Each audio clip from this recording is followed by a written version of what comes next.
sports. We are Baltimore. We are Florida. It was good to be a catcher last night. Both JARROD SALTALAMACCHIA and Jeff Mathis had big nights. Salty is the DH. Mathis with a late 2-run double in a 2-0 win. Tonight, the Marlins give the ball to Tom KOEHLER. In Houston, the Fish look to stay hot. Marlins and Astros.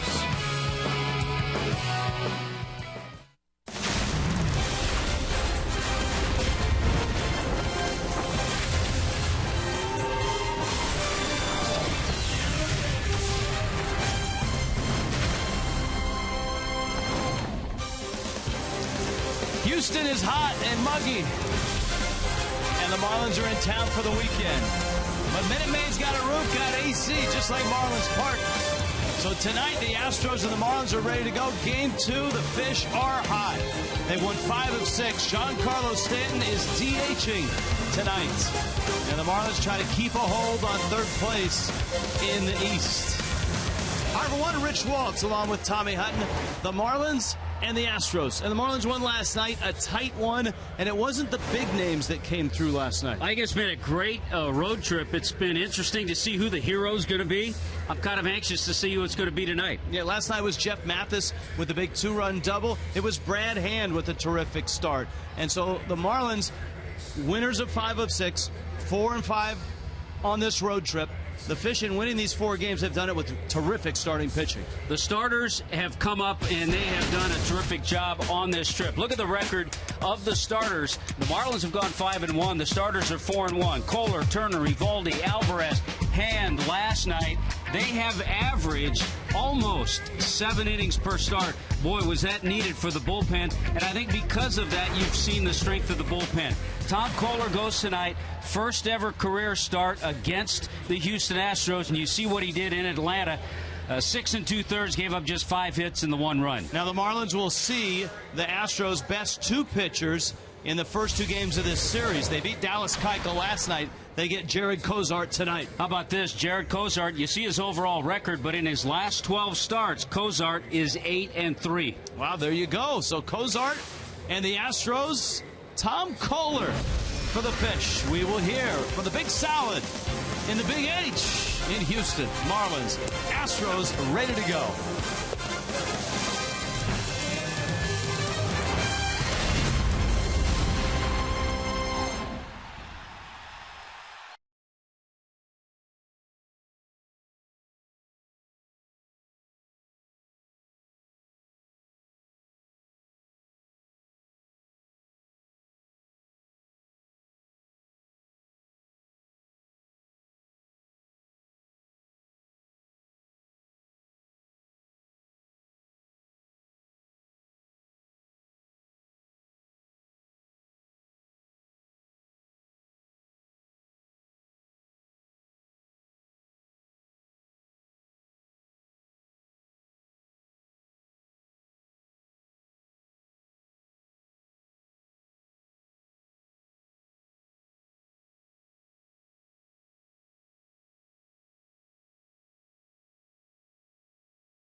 Astros Game 2 tonight. Let's go down to the field.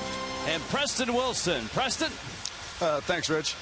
I got a chance to talk to Tom Kohler about pitching against this young, exciting Astros lineup, as well as pitching in this ballpark, in an American League ballpark as it is now, for the first time. You do the same thing you want to do against any lineup. You want to throw early strikes. You want to get some quick outs and get your team in the dugout as fast as possible. It's weird. Like we were talking earlier, guys were like, oh, yeah, you get to hit here. I'm like, no, there's a DH. And, no more hitting unless something changed on the flight on the way here. But it's definitely different because, as far as I knew growing up and watching baseball, Houston's always been a National League city. So I think this is year 2 of them being in the American League. And obviously I understand why they did it to get 15 and 15. But it's, an adjustment, just like when Milwaukee came over to the National League. You get a sense from talking to all these guys on this road trip that it's starting to become this friendly competition of these starting pitchers wanting to go deep into games because they know it allows their bullpen to do what it needs to do and the offense is scoring runs. So it's going to be fun to see Tom Kohler take the mound tonight to try to follow what Brad Hand did last night. The Marlins are ready to go. I hope you are. See you guys on the backside.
Let's go places by AT&T U-verse TV. Find out what's possible with AT&T. 1-800-PICK-AT&T.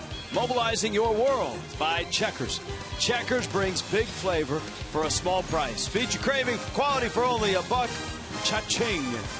And by your South Florida Honda dealers and sfhondadealers.com. In Houston tonight, Marlin fans here. Some loyal Texas Marlin fans there that we always see either here in Houston or in Arlington when the Marlins venture to see the Rangers as well. Jam Lexus brings you the starting lineup. Christian Yelich, JORDANY VALDESPIN is in center field, and Giancarlo Stanton is the DH tonight. Casey McGee at third, Garrett Jones at first, Jared SALTALAMACCHIA, who's had a terrific road trip, is behind the plate. Reed Johnson is in right field, Donovan Solano is at second base, and Adeiny Hechavarria in the 9 spot. Hechavarria plays short. Well, and there is, Rich, a look at Jarrod COSART, a guy just 24, grew up a Houston Astros fan, grew up about 25 miles from here. Pitch penny brings you first pitch. Yelich ready. COSART misses. He's got run on his fastball, and that one misses. It's 1-0. Yelich 1 for 5 last night, but 7 hits on the trip. And a real nice series in Atlanta against the Braves. And for the Marlins, they roll into this ball game on a roll, winning 5 of 6, going to 49 and 53, and keeping a hold on 3rd place in the East. COSART catches the corner that counts 2-1. 24-year-old League City, Texas is the city just south of Houston. Same city that produced Jay Buhner, who had a long and productive major league career.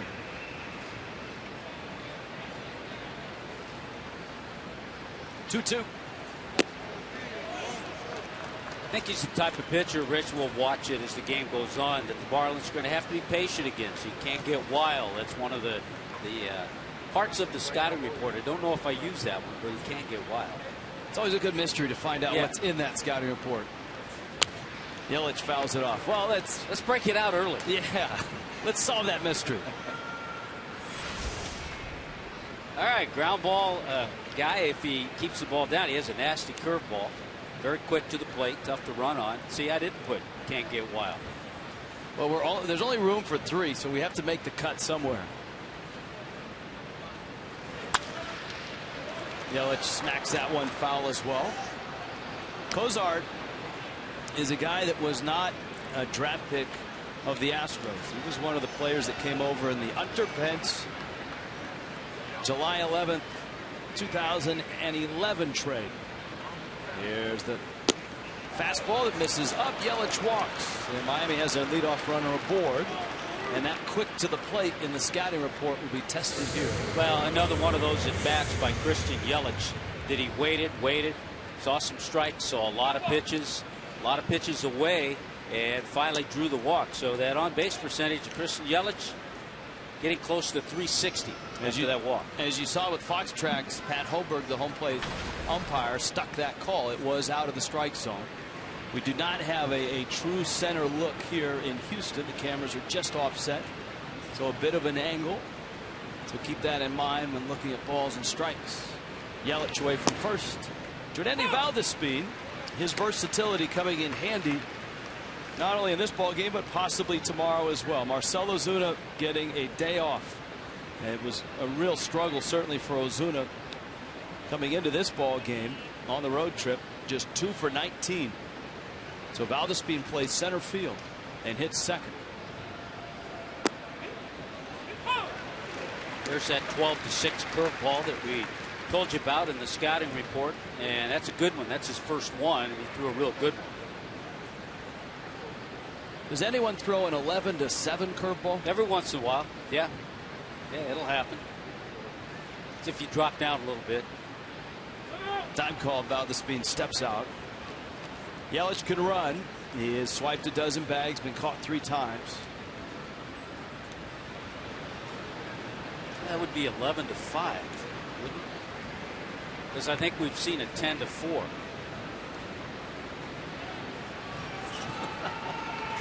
Oh, 2 is outside. Well, I guess it depends. It all depends on if it's a right hand or a left hand. Yeah, there you go. Then you work from there. COSART, as you pointed out, has won 9 games, and the Astros have won a bunch of games that he started lately. VALDESPIN, little tapper up the line with good speed. COSART's throw is in time to get him. Well, Yelich in scoring position. Stanton and McGee will have a shot to knock in a run. Now the Astros have made some changes. Bo Porter has moved his lineup around a little bit. Mark Krause in left field. Enrique Hernandez. Robbie Grossman filling out the outfield. Matt Dominguez. Marwin Gonzalez. Jose Altuve. John Singleton, the first baseman. And Jason Castro behind the plate. So we've seen both on the center fielder, by the way. We've seen Kike Hernandez. We've seen Enrique Hernandez. There's Yelich. Giancarlo takes fastball for a strike. Maybe that's our homework assignment. Let's go down and ask him, which do you prefer? He may just say, call me Hank. I think he prefers being in the lineup, period. Big shift not on for Stanton as it was last night with Keuchel. He sends a ground ball Altuve's way. He gets the out at first. Yelich is 90 feet away, and here comes Casey McGehee. Two very different pitchers the Marlins have seen in these two games. Keuchel, a lefty who didn't have great velocity, used his changeup an awful lot. And you've got COSART, who has a good two-seamer and a four-seamer. That cut fastball has a lot of movement to it. And if you're a runner at third, Christian Yelich in this case, you're aware of that 12-6 curveball in case he bounces it.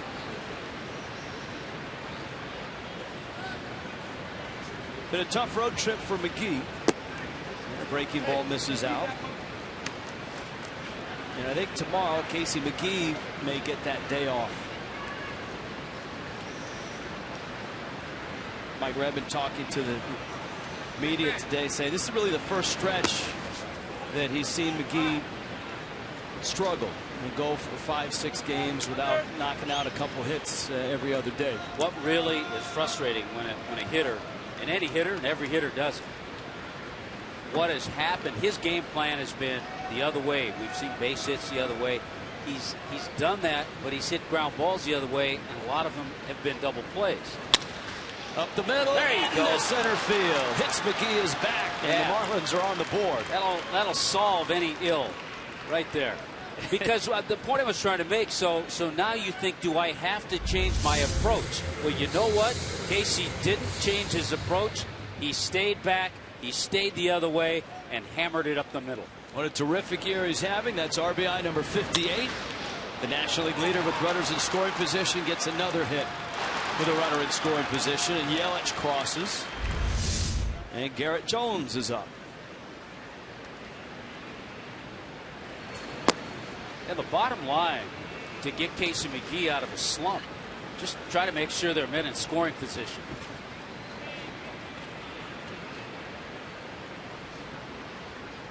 Jones climbs in. He's got 5 hits on the road trip. His first appearance of the series. Jeff Baker played first last night against the lefty.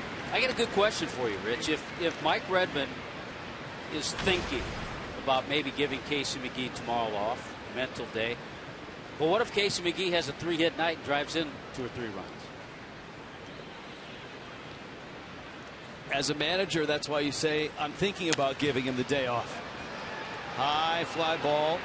Grossman is there, and he's under it and makes the catch. But Miami's on the board. Tom Kohler has a 1-0 lead before throwing a pitch.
Marlins.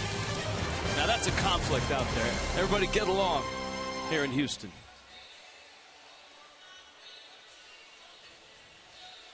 One 1-0 ball game.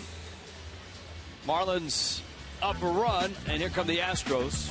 Improved from last year, but still 42-61, and still have a long way to go. J.M. Alexis brings you the starting lineups. Altuve, of course, the Major League hit leader. Marwin Gonzalez a start at shortstop, a switch hitter. Chris Carter, big bat in the DH spot.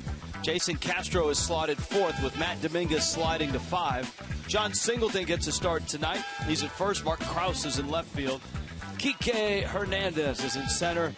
Robbie Grossman is in right field. He prefers Kike in the starting lineup. Tom Kohler prefers strikes. And for Kohler, his last time out, Marlins beat Atlanta. He was terrific. 6 2/3, 5 hits, a run, 2 walks, 7 strikeouts. Altuve drives it left field, deep. Yelich is back and still has room and makes the catch. It's one of the most awkward spots in any ballpark in the major leagues, is that little corner from Crawford boxes to bullpen. Yeah, we saw one series a couple of years ago, Logan Morrison have quite a time with that left field scoreboard, but you have to move over to your left as a left fielder, then you can go back a little bit because you have room over by that Marlins bullpen. So Altuve hit that ball well, but it was played nicely by Christian Yelich.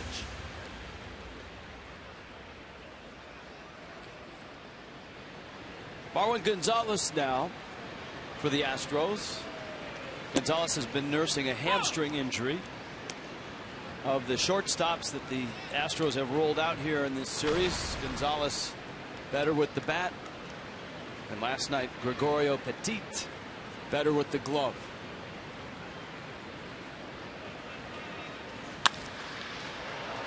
That one's lifted to left. Yelich.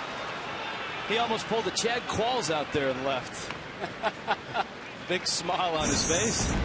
Here comes the defense. It's brought to you by Ram tonight. Well, you know that Christian Yelich is in left. There he is. How about JORDANY VALDESPIN? Started 4 games in center field at New Orleans. And Reed Johnson with the start in right field. Case McGee, Echeverria, Solano, and Garrett Jones are on the infield with Salty by the plate. Yeah, it's always something out there that you stub that toe on. Here's Chris Carter now. Yelich just happy that it didn't impede the glove and his eyesight. He kept his eye on the ball and made the catch. Carter, when he runs into it, will hit it a long way. And Kohler's breaking ball misses outside. Carter, long time in the Oakland organization, got to Oakland, did some damage with the Athletics. But this is his second season here in Houston. Last year, 29 homers. Yeah, he's always been a guy, a lot of home runs, a lot of strikeouts. All or nothing. Chris Carter. Had a pretty good July.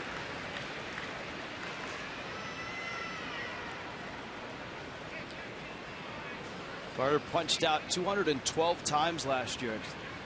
The 3rd highest in Major League history.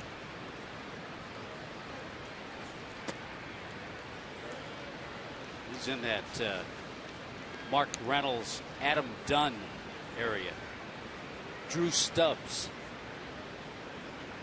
Dan Uggla of late. Uggla starting last night for the San Francisco Giants. Giants calling him up. Bouncer up the middle by Echeverria, and Carter has a hit. Yelich picks it up. I think we're always kind of surprised when we see a ball get by Echeverria, but that ball was hit sharply by Carter.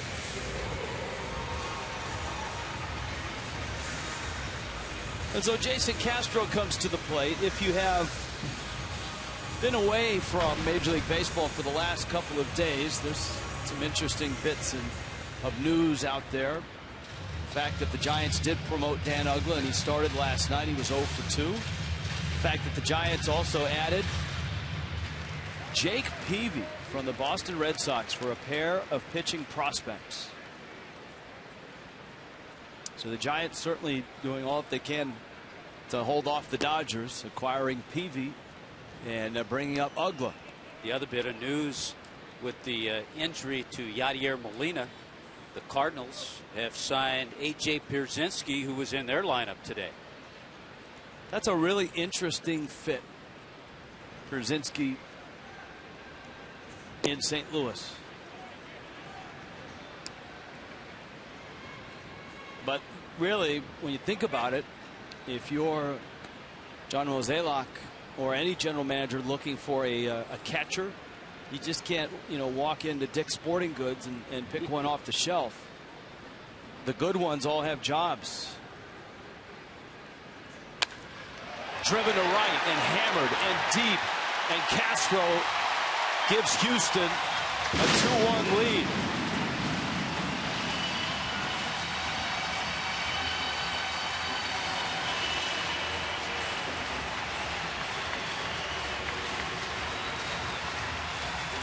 I tell you what, there have been some balls hit real hard here in this first inning by the Astros. Carter's base hit, Altuve's long fly ball, and Jason Castro fastball middle in launches it.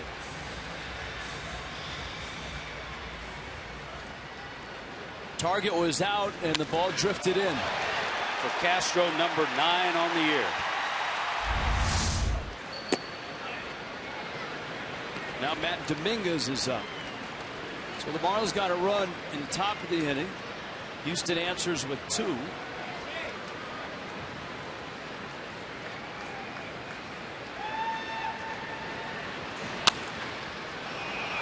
Dominguez a high pop, long run. Remember, that's Reed Johnson out there, and he can't make the catch. Giancarlo Stanton is DHing. Johnson getting the start in right.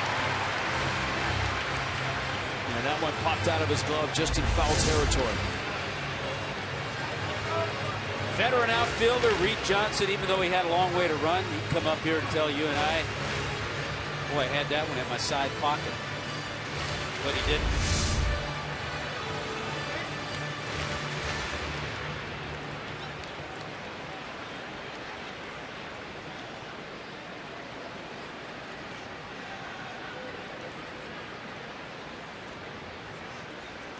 No indication as to whether they're going to give Johnson an error on that play. It's amazing. The only other game started by anybody other than Stanton in right field was Ed Lucas started a game. That's how durable Giancarlo's been. That's why Mike Redmond said both Stanton and McGee need a rest, and he's leaning towards McGee day off tomorrow. Stanton DHing again tomorrow. McGee has it in his side pocket, and he makes the catch. But Jason Castro, a young talented catcher, gets a 2-run homer. It's 2-1.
Top of the Marlins. Marlins are back home on Monday night. 3-game series opens against the Nationals. 7:10 start. All you can eat seats, just $22. Unlimited KM beef franks, nachos, peanuts, popcorn, Pepsi, and Aquafina water. It's a South Florida Heroes Monday. It's presented by GovX. For tickets, go to marlins.com. Jared Saltalamacchia. COSART misses out. Saltalamacchia behind the plate tonight. Reed Johnson, Donovan Solano coming up. For Saltalamacchia, he's had some big hits on this run by Miami. The Fish have won 5 of 6. Last night a double. There's a strike. And he had another ball, though it went as an 0-for. It was actually an error of Kike Hernandez, but it was a seed to center that Hernandez couldn't handle, that set in motion the 2-run 7th in a 2-0 Miami win. Well, it's one of the things, that swing of Salty's that he tells us he works on with Frank Menechino to try to keep it compact as much as he can. And when he does that, he has better success.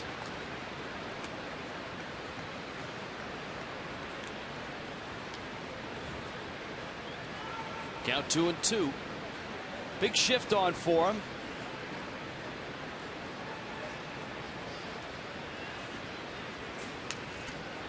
And Saltalamacchia fouls it back. Astros are a team that, rather than keep their shortstop at shortstop and bring their third baseman over and play that rover spot, just slide Marwin Gonzalez over to the first base side of the bag.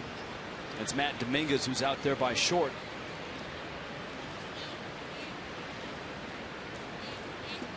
A lot of times you make that move really depending on your third baseman, what kind of arm you think he has. So Bull Porter feels comfortable with Matt Dominguez out there at that shortstop position. It's funny how with all the shifting, and obviously in the last couple of years it's gone into hyperdrive. Teams are extremely shifting to lefties and now to righties. You almost need new names for infielders, because the second basemen aren't always second baseman anymore. Third basemen aren't always third baseman. Saltalamacchia walks. And it's the second walk issued by COSART, and the last one scored. That was YELICH to lead off the game. Yeah, the Marlins capitalized on that walk with the base hit of Casey McGee. Reed Johnson getting the start in right field. He just hopped in. The Marlins and the Astros off to a quick start. Miami got a run on a Casey McGee RBI single. Also, if you just hopped in, you see Reed Johnson in right field, don't panic. Giancarlo Stanton is the designated hitter, and Marcelo Zuna is getting the night off.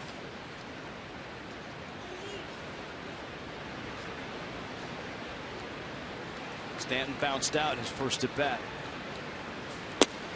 Johnson takes it under the arms. I think the other upside to get Reed Johnson in a game, to get him some at bats, he's had some struggles lately. He does not have a hit in the month of July. He's 0 for 12. So he needs to get his timing back. And that way, you look down the road, then hopefully he can produce some big pinch hits. What is nice is that in the absence of his bat, Jeff Baker has been terrific as a pinch hitter in July, which was kind of the opposite in April.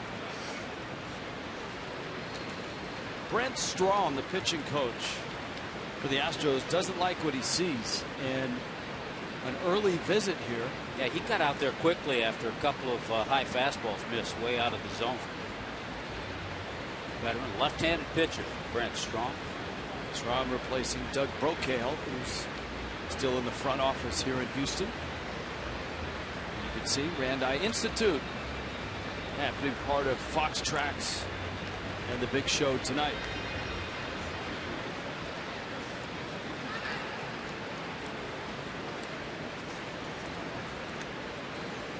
Saturday night crowd. Post-game concert planned. Last night fireworks. SALTALAMACCHIA at first. Johnson sitting on a 2-0 pitch.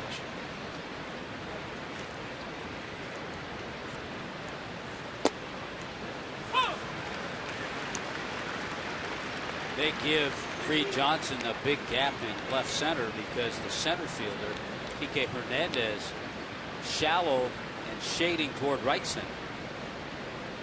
So we've seen this alignment, and the left fielder, Mark Krause, well over.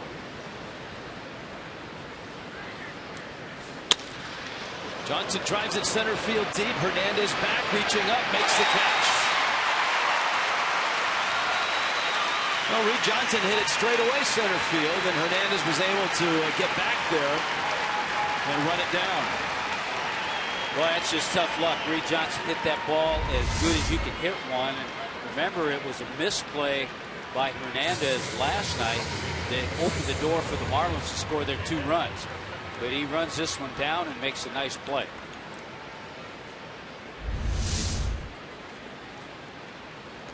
Now Solano.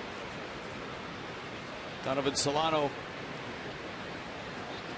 in the 8th spot in this ball game. He hit second last night. It's 2 for 4 with a bunt single. And a line drive to right field for a base hit as well. Echeverria's on deck.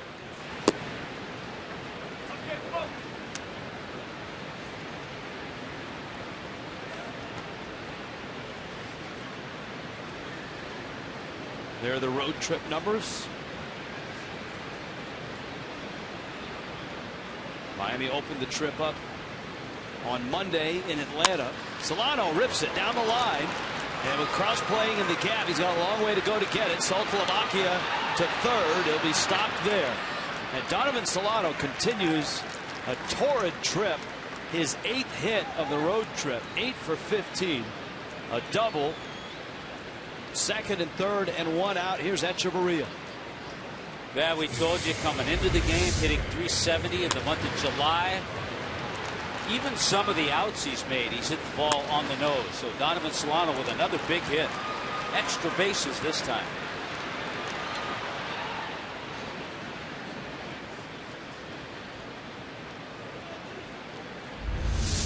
Astros infield, up the middle, back. And Echeverria takes a breaking ball for a strike. Corners, though, are pinched. Dominguez at third, Singleton at first.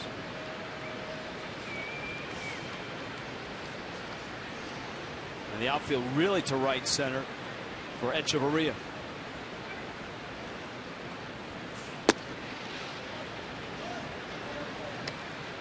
Yeah, center fielder Kike Hernandez plays as shallow as you're going to see. At least he has with Reed Johnson and Solano and now Echeverria.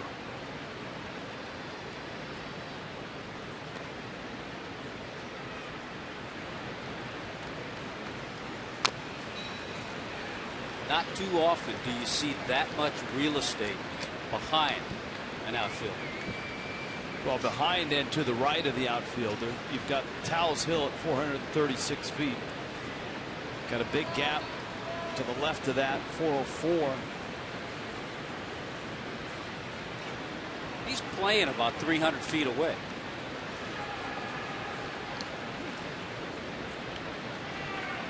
COSART has a 1-2 count on Echeverria, looking for contact. Middle infield's back, second and third, 1 out. Just missed. COSART froze for a moment.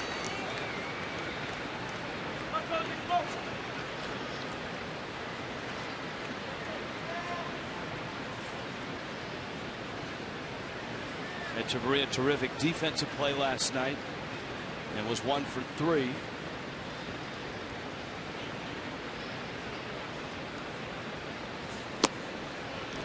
COSART bounces one in the dirt. That was the 4-seamer at 95 miles an hour.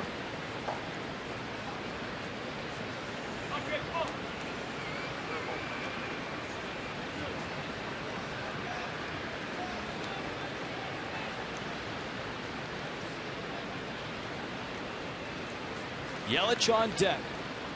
Solano at second. SALTALAMACCHIA at third. And Echeverria works a walk. Bags are loaded, and here comes Yelich. Where COSART has missed so far early in this one, all of his fastballs have been up, and a lot of them out of the zone. So the pitch he's missed the most with has been that fastball.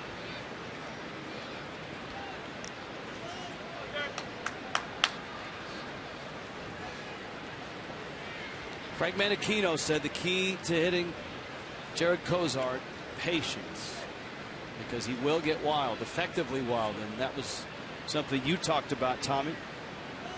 So the Marlins have waited him out. 3 walks first time through. Yelich walked his first time up. He smacks that one foul. 0-1.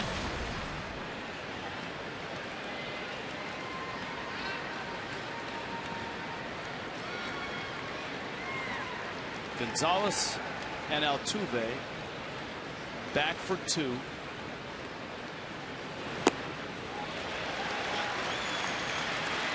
And it's 0-2.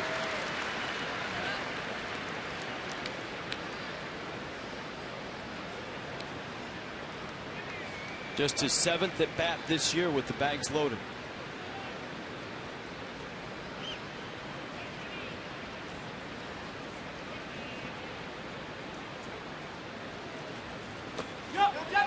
Check swing, no swing. That's Ed Hickok. Got at third base.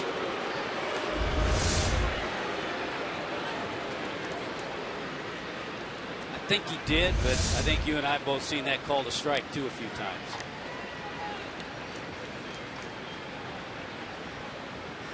See what he gets. 1 and 2.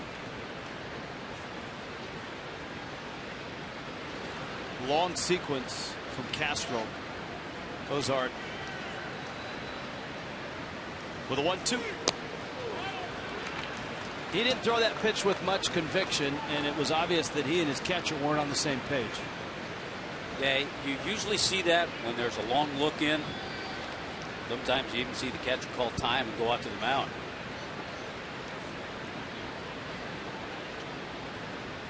They're on the same page with this one. Stays alive. 2-2. Now the Astros have won 9 of his last 12 starts, but look at what's happened in July. The ERA above 8. Miami has an opportunity here, down 2-1 with the bags loaded, and good speed with the trail runner Echeverria. He's at first, Solano's at second, Saltalamacchia at third.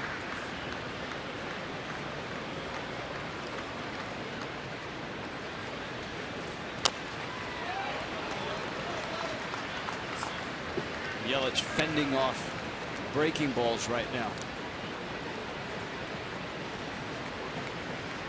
Well, he's used that curveball and kept it down. We talked about his wildness early on has been with the fastball up. Well, Christian Yelich giving COSART a good battle.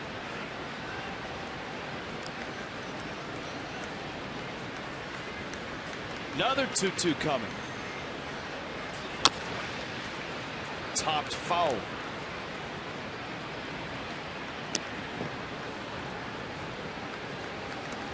Still some rays of sunshine coming through the windows in left field. We have the rolling windows here, but they're in a very different spot than Marlins Park. They are way up high and a lot closer because of the way this ballpark is laid out. There's a short porch in left. Another 2-2.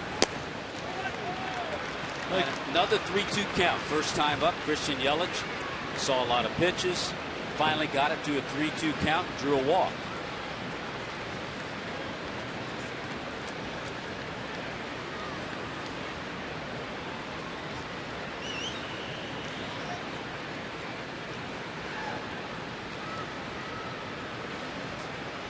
About 3-2. Yelich into left field, base hit. Saltalamacchia scores. Solano holds. In this ballpark, the left fielder is very close to the plate. So a ball hit hard like that, it's tough to score anyone from second. Yelich ties the game, and here comes VALDESPIN. But just another terrific at bat. Christian Yelich puts them together time after time. 3-2 pitch, fastball away. He stays on top of it. Look at his eyes right on the ball and shoots it between Dominguez and Gonzalez. And you're right about left field. It's very similar. We made some of the comparisons last night to Fenway Park. So hard base hit into left. It's very difficult to score a runner from second base.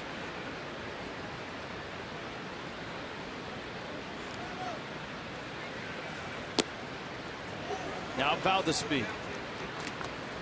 Bags are still loaded. VALDESPIN bounced to the pitcher.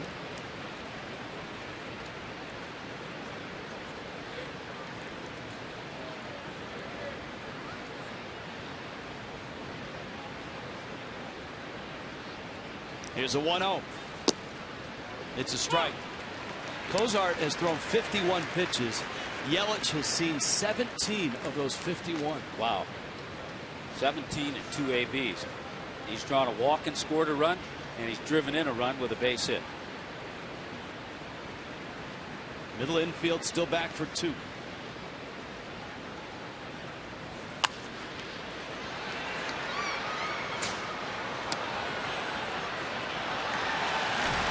COSART thinking strikeout now. VALDESPIN thinking contact. Solano had the double.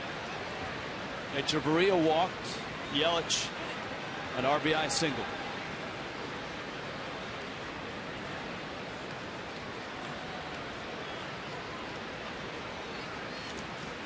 And a swing and a miss and a ball in the dirt.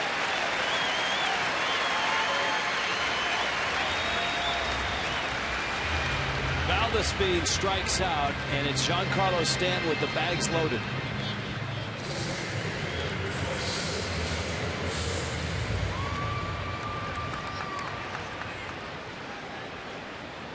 Stanton bounced to second. And he stands in. Bases loaded. 2 outs. Already a 2-2 ball game. Stanton a shot into left center. A base hit. Solano scores. Echeverria around third. He will score. Here comes Yelich. He didn't stop it. He's going to score as well. And Stanton clears the bases with a ball that just went to the left of the shortstop. Hit that hard that it got into the gap, and Hernandez was shaded a bit to right center. And just like that, it's 5-2. How many times have you and I talked about the way Stanton hits ground balls? He hits them harder than anybody. Hits home runs as hard as anybody. Got a hanging breaking ball. Smashed that ground ball past Marwin Gonzalez. Now a lot of guys, a lot of humans hit that ground ball, and you know, they end up with a single, but Stanton's goes deep into left center field. He ends up at second and clears the bases.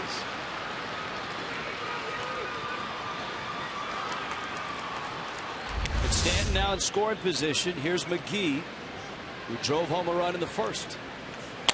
109 miles an hour off the bat. And something that you pointed out, Tommy, and you saw it at the on that last replay sequence from the view behind home plate. Kike Hernandez, with Stanton at the plate, was in right center field.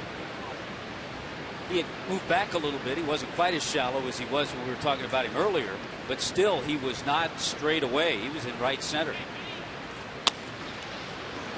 McGee sends that one right out to Hernandez, who makes the catch. But Miami withstands the 2-run blow in the first and bounces back with 4 of their own.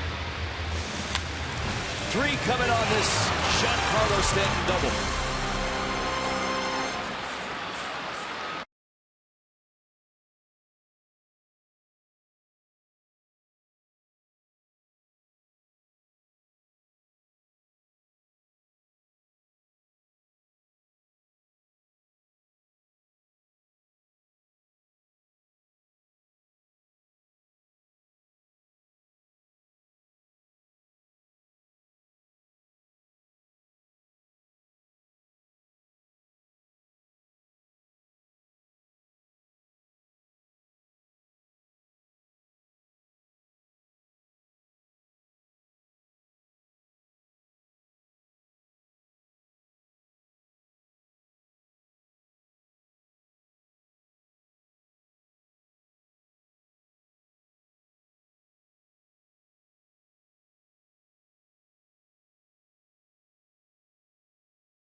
in this ball game, and it's just the bottom of the second.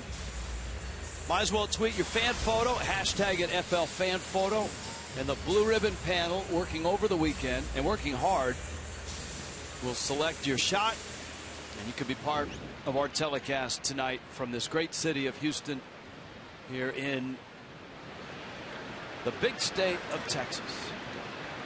I don't think they get time and a half either on the weekend or blue ribbon panel. Now, they just came off a week off anyways. Tom Kohler gets Jonathan Singleton. Hey, by the way, 69 RBIs now for Giancarlo, who kind of been stuck on 66 for a while. So good to see him drive in some runs. All of a sudden, the last 3 games, he swung the bat much, much better.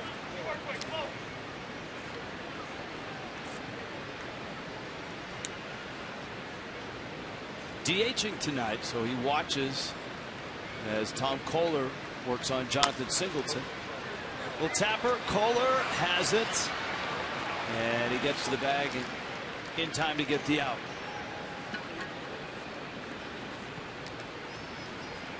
An early appearance by the Gecko, bottom 2. Already 7 runs scored in the ball game. Mike Redmond on Brad Hand last night. Looks like a guy who is on a mission. The thing about young pitchers is you never know at what point the light goes on. I think Red likes the selection of music.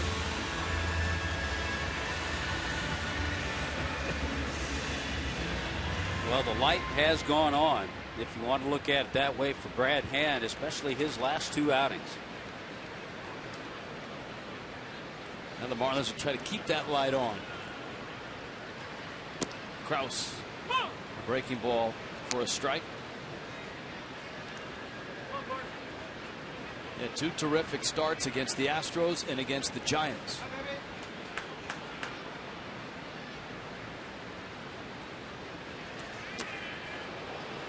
Makes life a lot easier on a manager when you go through the rotation. And the Marlins have had some outstanding starts in this run right now. The Marlins have won 5 of 6.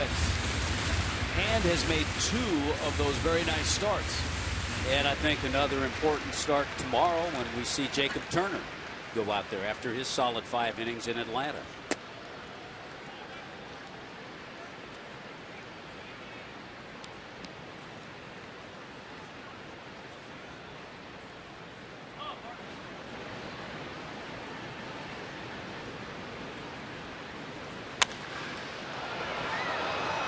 Two on high in the air. Solano calls, and Valdespin right behind him, just in case it popped out. It's interesting because Valdespin's walked both sides of that street, hasn't he? As you look at tomorrow's starters, Jacob Turner, and to be announced. That's 1:30 start time for Marlins Live. This to be announced guy, Tommy, have you got a line on who it might be? Yeah, you know, talking to our sources here in Houston, it seems like it will be right-hander Colin McHugh. He's been on the disabled list, but he's been throwing. He's ready to go. And he had a finger injury, but everything seems to be all right. So it seems like it'll be him, but we'll have to wait till the announcement after the game. Kike Hernandez back in center field. And in the 8th spot in this ball game, Kohler misses away with a fastball.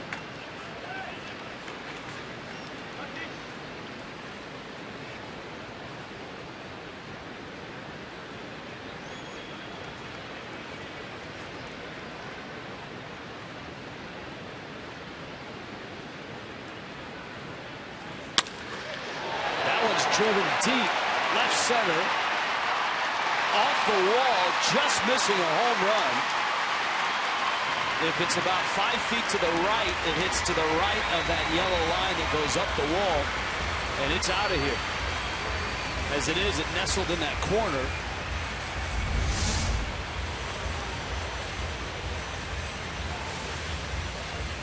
That's not even 5 feet to the right. It's just a couple feet to the right. Boy, that is ever so close to being a home run. Now to get to Tom Kohler and why he has seen some balls hit really hard against him. He hasn't yet established his secondary pitches, the curve and the slider. nor his fastball. A lot of the fastballs he's thrown that have been hit hard have been up in the zone.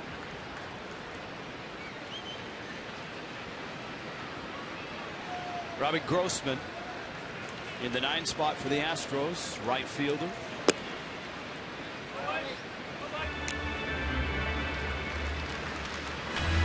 Astros entered play not in last place, and it's been a while since they've been able to say that. They've been ahead of the Texas Rangers now for a while. That one hangs up, and Valdespin will make the catch. So a 2-out double. Hernandez left at second. 5-2 Fish.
This is a mascot we don't have a lot of history with, and that's Orbit here in Houston. He takes Preston Wilson's microphone. Orbit is kind of like Oscar the Grouch goes into space or something. And he would give Preston Wilson one of his antenna there and say, here, use that. And so back and forth they would go. Preston Wilson joins us now. How is Orbit? It's the first time we've really had a good look at him. You know, Orbit's a pretty fun little mascot. It's the first time I've gotten to see him in this ballpark, but he's actually a retread, so to speak. The Astros used to have an Orbit back in the day when they first came out. They had a few. They had Astrodillo, Astro Jack. And you're going to get a look at him here soon to see some of the mascots that have come through here. But he's playful. He's fun. The kids seem to love him. And have a good time. But we see right here, you got Orbit there. You had Chester Charge, the one there with the little gunslinger looking guy. Had Astro Rabbit, Astro Jack, and then they had Astro Dillo, that was Armadillo. And then you came down to Junction Jack, the rabbit over there on the side that you see all the way over to your right-hand side. So they've been through quite a few mascots here, and those mascots themselves have been through some costume changes. But Astro's turn to come back, Orbit's time to come back around, and they enjoy it, man. The hat was a little big for me, but they said I was getting a little big-headed, so I wanted to see if it would fit. Guys. That's terrific stuff. Did I see on that list they actually had a mascot named General Admission? Yes, they did. He was the one in the blue and gold outfit. And, that doesn't really seem like the aspirations were too high when you name your guy General Admission. No. But it was a fun-looking guy. It was.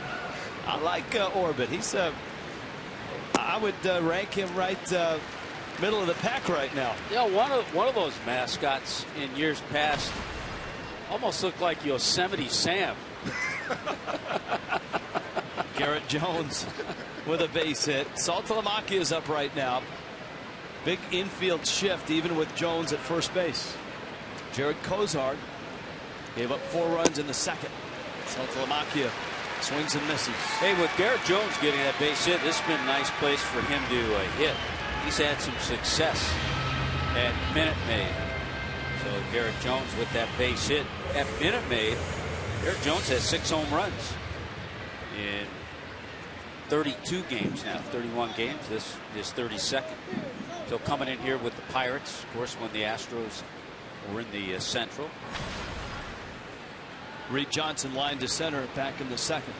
Astros, though, when they did first become a Major League franchise, and really when they moved into the Astrodome, they had all kinds of cool stuff. Remember, they had guys in spacesuits come out as the grounds crew.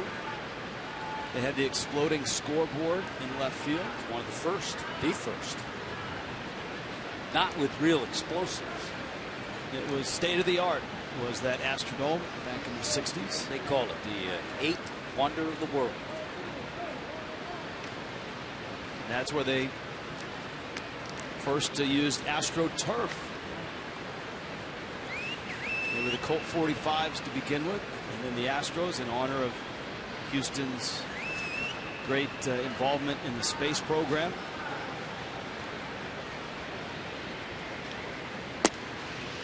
Rich tradition and history. In fact, you know, the Astrodome aspired to be a dome with real grass in it.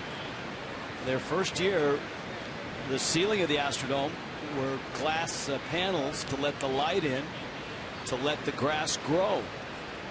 But in an exhibition game, I believe it was the Yankees, Mickey Mantle and the Yankee outfielders lost a bunch of balls because obviously it's glass panels, they're all light.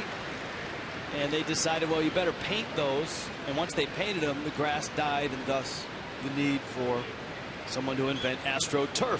Matter of fact, Mickey Mantle hit the first home run ever in the Astrodome. Home runs were not easy to hit in that exhibition game. That was not an easy place to hit if you were a power guy. 1-1.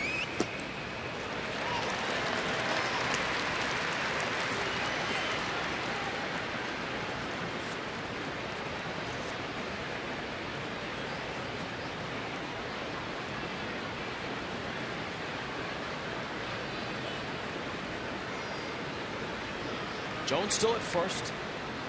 COSART working on Reed Johnson. Donovan Solano on deck. 5-2 Miami. Emergency swing. That's a veteran move. In case of emergency, pull the chute. You know, this is a, hey, you threw another really good curveball. I was fooled, but I'm going to foul it off and stay alive. And he did. He made contact with him.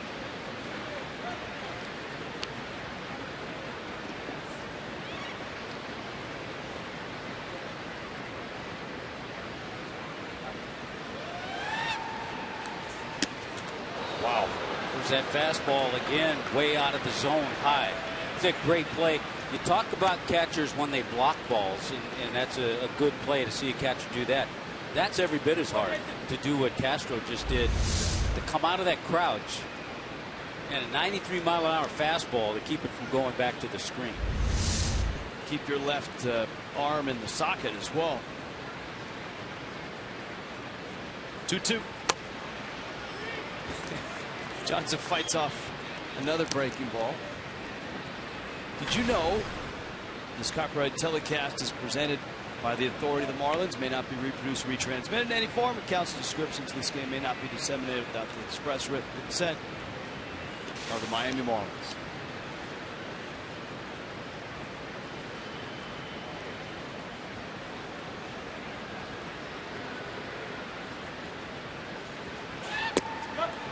And fastball up and in, and Johnson couldn't hold back.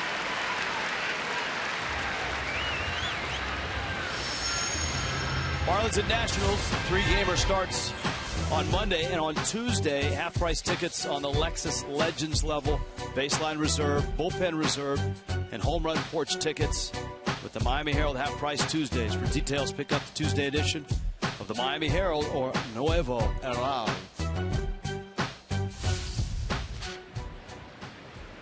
I think I do that better than the cha-ching in the opening billboards. That one a bouncer on a hop to Dominguez.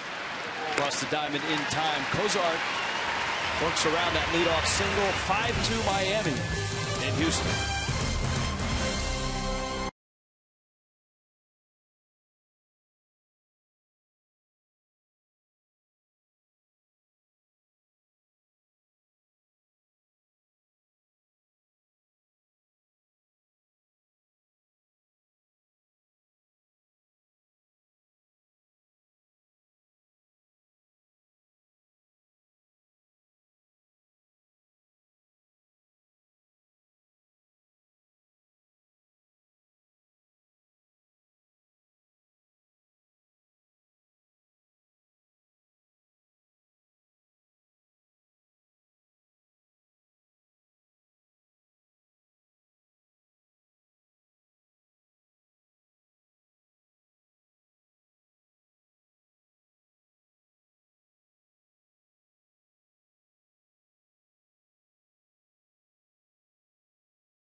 In Houston,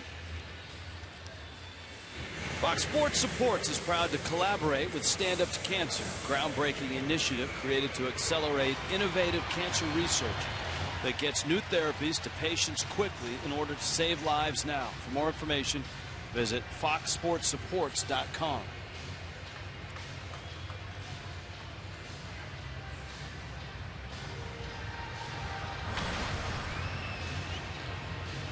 Jose Altuve stands tall in the box. Marwin Gonzalez, Chris Carter will follow.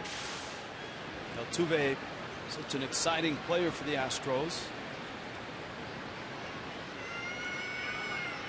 Young Venezuelan at 24. It's a fastball for a strike. Arrived here in 2012. And by last year had become an all-star. He's in that Freddie Patek mold. About 5'5". And he's on base and he's a threat to run. Boy, he just...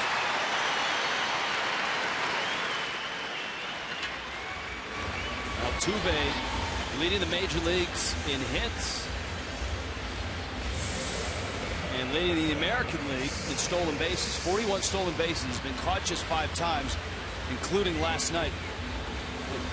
Look at Garrett Jones standing next to Altuve. Altuve with 143 hits. This is his 104th game.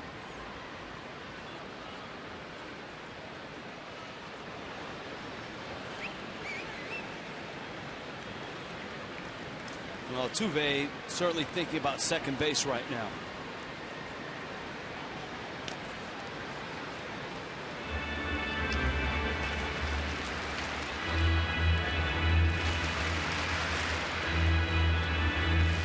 I told you last night Altuve had been listed at 5'7" and then 5'6". Officially 5'5". Freddie Patek, a dynamo of a shortstop for the Kansas City Royals, and a double play partner of one of our favorites, Cookie Rojas.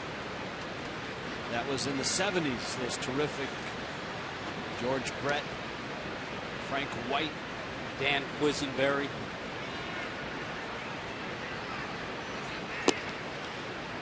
Strike from Kohler. Patek at 5'4" had a little power too. And one of our favorite Cookie Rojas stories is Patek and Cookie swimming in the fountains when the Royals finally made the postseason. They promised they would do it. When they finally clinched it, they went out, walked on the wall, and jumped in the fountains in Kansas City.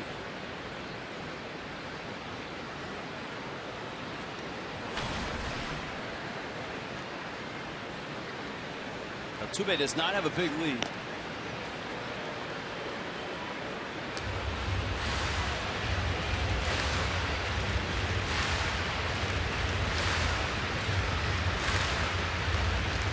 Now 0-1.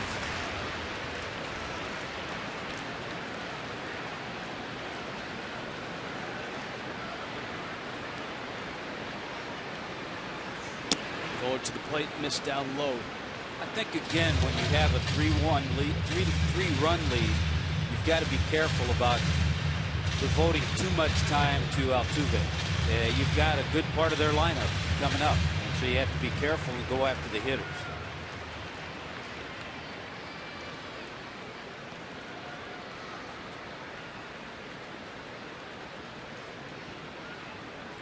Altuve running, liner into right. That's a base hit. Altuve doesn't stop. He's on his way to third. And Houston is set up at the corners with nobody out. And the meat of their order, Chris Carter, Jason Castro, Matt Dominguez coming up. Another fastball middle of the plate about belt high. That's where Tom KOEHLER right now, and he's got time to get back into a groove, but that's where he's having his trouble right now.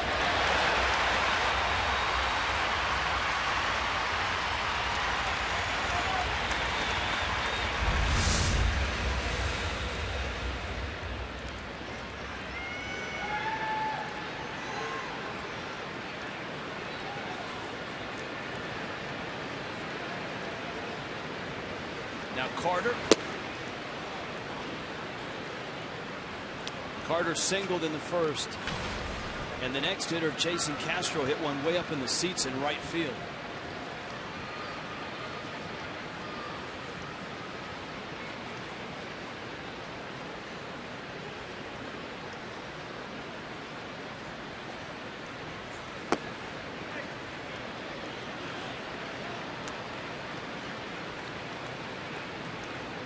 Ball and a strike.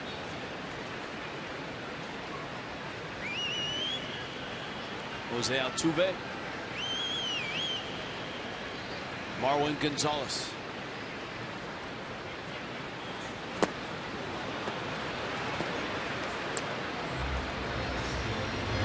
Right now, the two breaking pitches for Tom KOEHLER, the curve and the slider, are a little more effective than his fastball. First ever appearance against the Astros. It's funny, I think every starting pitcher can say that. Liner off of KOEHLER. It's a line ball. It's caught by Echeverria. That's an out. Let's hope KOEHLER already signaled to the dugout, stay where you are, I'm fine. That's a tough way to get an out, and a heads-up play by Echeverria. And a heads-up play by both of the Houston runners, by Altuve and by Gonzalez. Off his back, the middle of his back. So it's in play. Echeverria reacts very well and picks it. The other thing I liked about Echeverria, he looked to make a throw because he was assuming one of those runners, especially Gonzalez at first, might be off the bag too far. It's one of the first times I've ever seen a pitcher get hit and him turn to the dugout and say, don't you come out here, and nobody came out. Just a glancing blow, and maybe that's the key. And Echeverria was all over it. But another ball hit hard, and here's Castro. And KOEHLER sure could use a ground ball right now.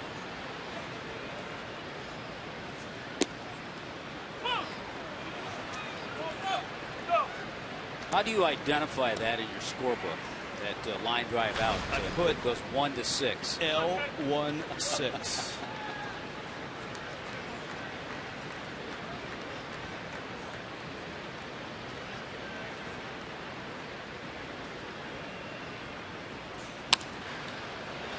Old foul. Castro hit a fastball and he hit it quite well. It was home run number 9. You know, we've had shots at Bo Porter. We've talked a little bit about the Astros hitting instructor, also formerly with the Marlins organization, John Maley. And at first base coaching, Tarek Brock, who for a number of years was in the minor league organization up with the big club as a coach, minor league infield instructor.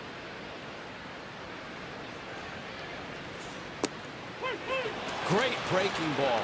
And Kohler gets a big strikeout of Castro. His first strikeout, but a huge one. And that pitch is working well, and he just freezes Jason Castro.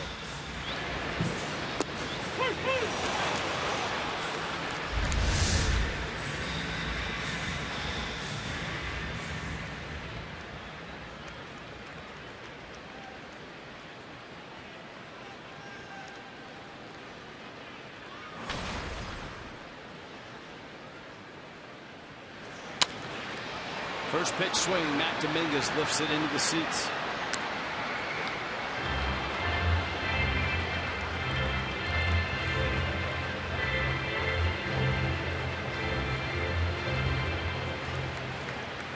Well, that's amazing. Sometimes a shot like the one Kohler took off his back that turned into a big out. He came back, made some good pitches to Castro. You know, sometimes those things turn things around for you in a game. 0-1 to Dominguez.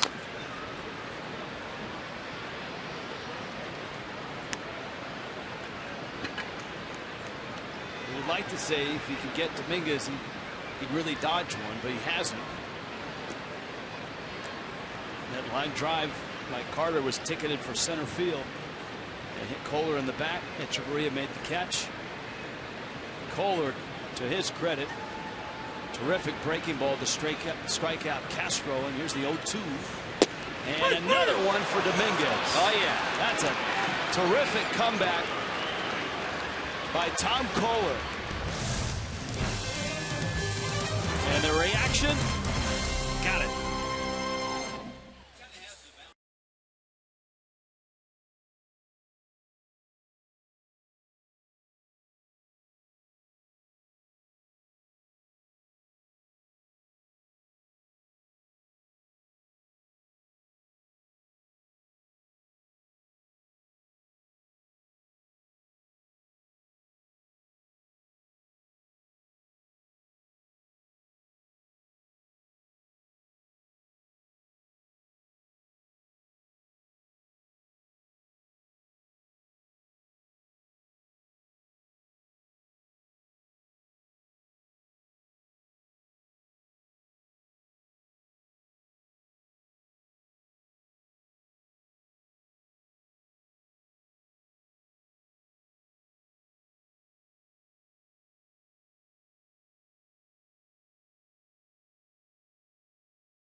Top of the fourth. It's been an exciting game already. 7 runs, 10 hits. Certainly has been for Tom Kohler, too. How about every pitch he threw after he got hit on the back with that line shot? Every pitch he threw was a strike, and he got 2 hitters, froze 2 hitters with big curveballs to strike him out. As you noted, his fastball command not the best in the first and the second.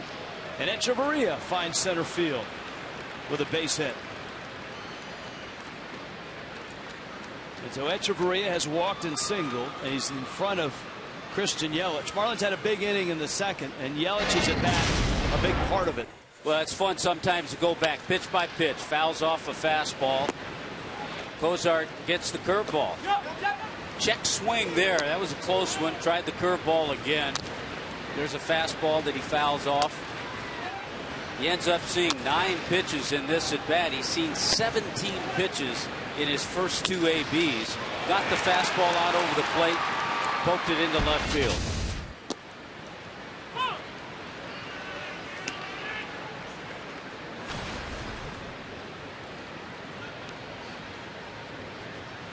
Yelich takes a strike.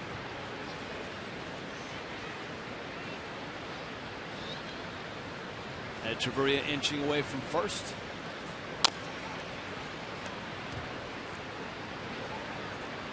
Oh, 0-2. Toyota trend.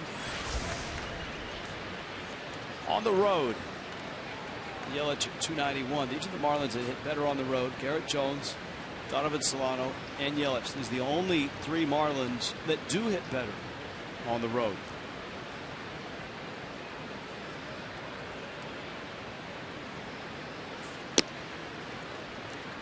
Yelich does not panic when he gets 2 strikes on him. That's exactly why he's such a good hitter. I was just about to say, how many times have we seen him walk after he's been behind in the count 0-2?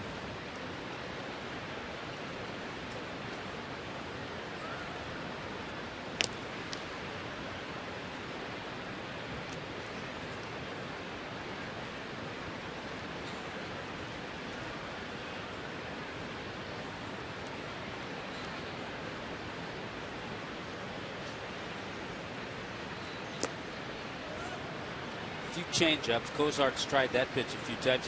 He figures he's thrown so many pitches to Yelich, he'd try something different. It's funny how we've talked, and even the Marlins front office and management have talked about Yelich and where he profiles in his career. Maybe a number 3 hitter, a 2 hitter, a 3 hitter.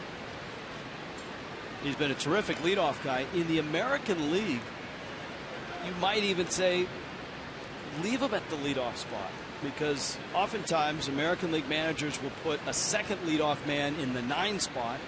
So once the game gets going, the leadoff guy ends up hitting behind it. A speedy guy like Echeverria. Off the end of the bat, Dominguez out there. Altuve's turn. Yelich beats the throw.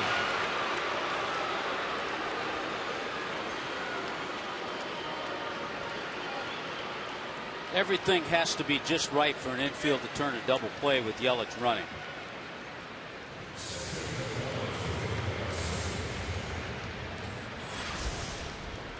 Marlins Live at 1:30 at South Florida Honda dealers. Bring you a look back at the draft. Craig Minervini, Carl Pavano, Jacob Turner gets the ball for the Fish. Valdespin is bounced out, struck out. Brings a bunt with him up the line. Singleton tags him out. And we'll see how the Astros approach Giancarlo Stanton here. It's got to pick your poison. Stanton a 3-run double in the second. Casey McGee an RBI single in the first. They've actually scored that sacrifice. Obviously, Valdespin was bunting for a base hit. I always thought you see scorers do that. You wonder how many games have they watched to see that he was bunting for a base hit and not sacrificing. But that's okay. Valdespin will take that.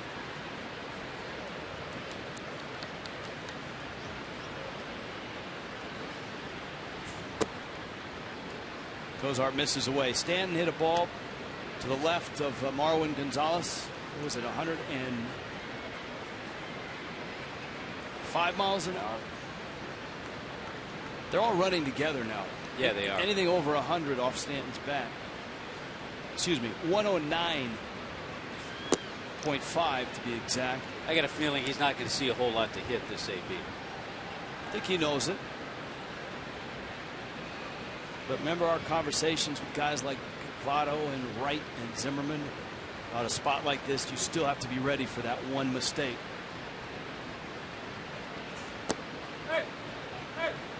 And we talked about it a little bit, I think, last night. Stanton got an introduction, a little taste of DHing in the All-Star game. Different atmosphere here, but he at least got the feel of it. Stanton draws the walk. And now McGee. RBI single back in the first. Fly to center in the second.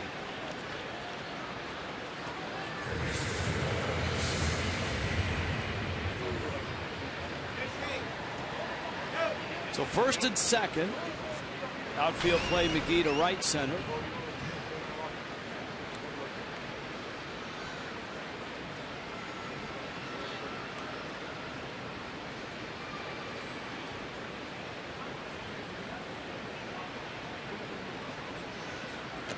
In the dirt, and it squirts away from Castro. Yelich to third. Stanton to second. And that puts two in scoring position.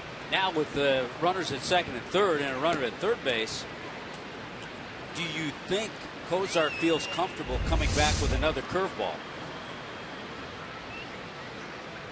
It's a great question. Because when that 12-6 curveball actually hits 6, that's trouble.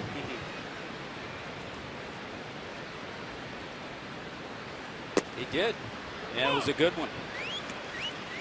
That's a call, too, by the catcher. So you credit Jason Castro there saying, okay, come on, throw it again. I'll block it if you throw it in the dirt.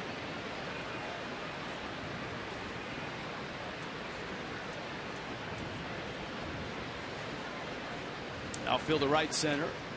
And not real deep is Hernandez. He's in center. Grossman not that deep in the right either.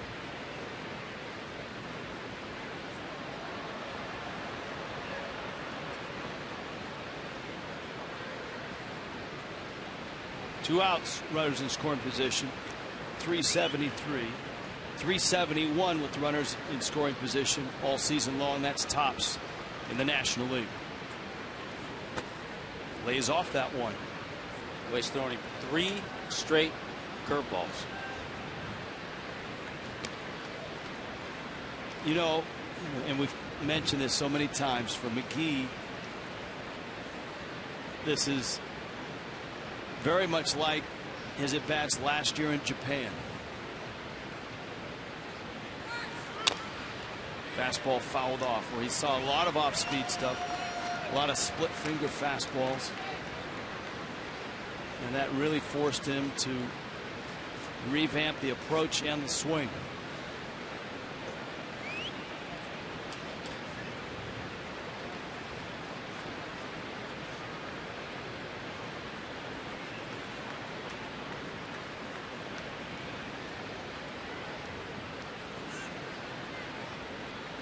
Two coming.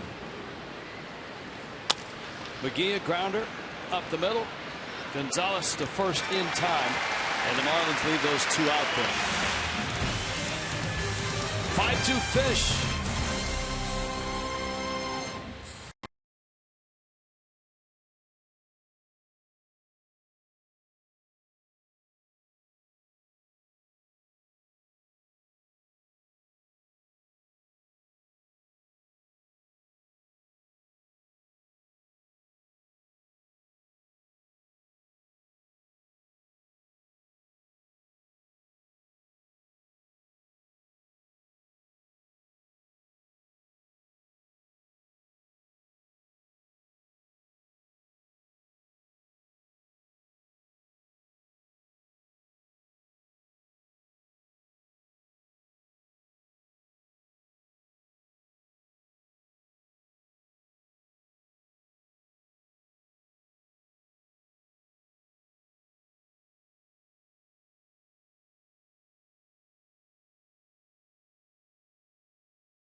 Marlins on top of the Astros. Look at that. Marlins shirts with the state of Texas on them. Pretty slick. It's a 3-run lead for Tom KOEHLER. Now, he had runners at the corners. Nobody out. Chris Carter hit a seed off of KOEHLER. Echeverria made the catch. That's an out. And then Tommy really turned it on. Yeah, he froze 2 hitters, big curveballs, Castro and Dominguez. And after he got hit on the back with that line drive, he threw 6 straight strikes.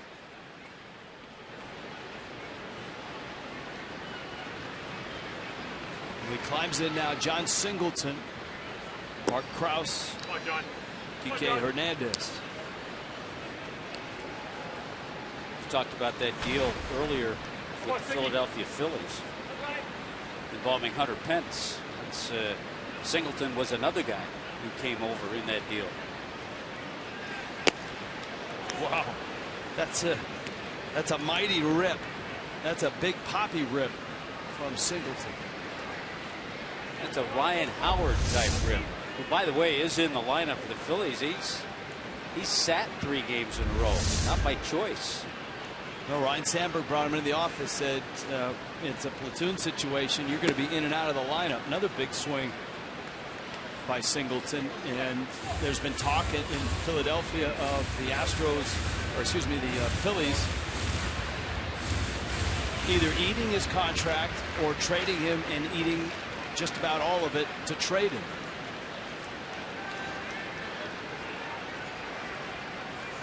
They're trying to get the big right-handed hitter Darren Ruff in the lineup, get him some at-bats. How about Grady Sizemore? It's playing for the Phillies lately. Saw that name in their box score the other day, and well, good for him. He's had, I think, 3 surgeries, 3 major surgeries, trying to come back to the form that he had when he was a perennial all-star with the Indians. Right center, Johnson. We have fun looking through box scores, and something really jumped out to me, and it's a great lesson in this game to, hey, not get too excited. Remember when the Pirates were in Miami and we got our first look? He had only been a few games in the big leagues of Gregory Polanco. What a fantastic, had a 5-hit game. What a great series he had. I was checking at a Pirate box score, and Gregory Polanco is hitting .245. I mean, he's a good player, and he's going to be a good player. But you just don't come into the big leagues and hit 400. Here's Krause. And it speaks to how most mortals get to the big leagues, especially the top prospects. A lot of times they'll come up and struggle. Maybe have success, struggle, go back down, and then make a few adjustments, and then go from there.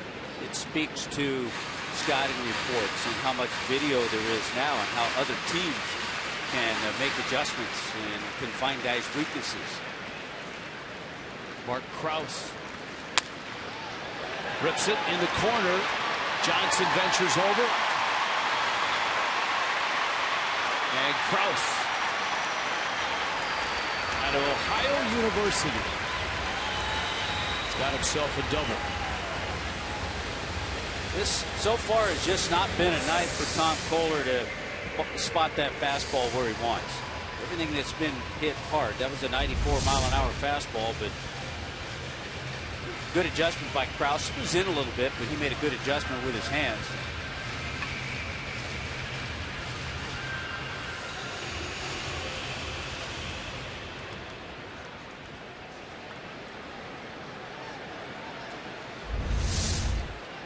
Well, the Astros tonight have as many hits as Miami does, 6 apiece, and 3 have been for extra bases.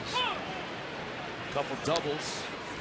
This man, KK Hernandez, had a double in the second, and Jason Castro, his 2-run homer back in the first.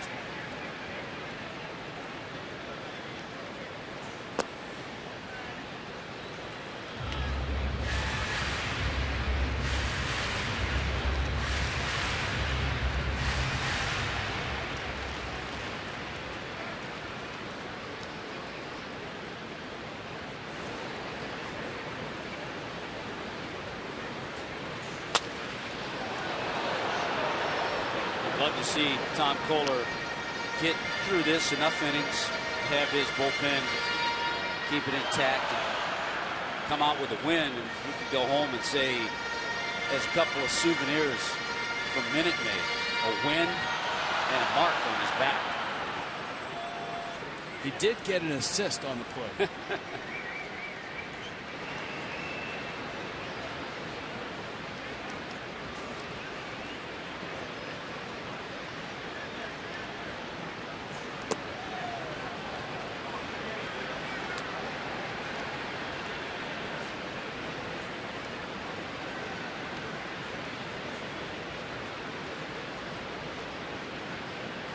Kohler's start against the Braves was the first game of that series, and it was the ball game that Miami won with 2 runs in the 10th.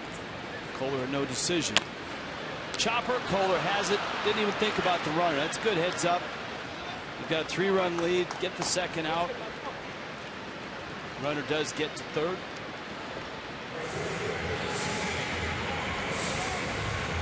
Hey Tommy, it's Saturday night. Isn't there a watch party tonight? Somewhere there is. There it is, Sports Grill, Miami Lakes. And there they are for the Marlins watch party.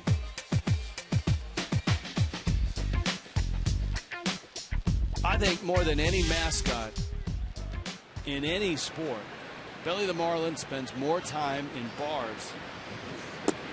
Am I wrong? We'll check with him when we go home. I don't see Orbit in any of the fine establishments around the ballpark here. Here's the 1-0. Always the life of the party. Robbie Grossman.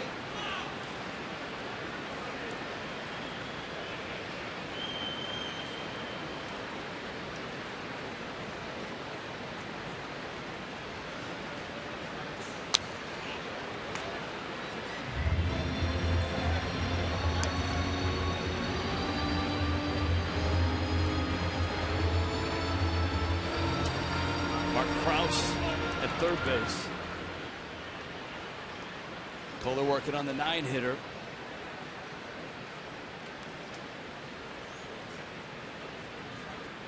A lot of base runners, a lot of hits, 7 runs combined.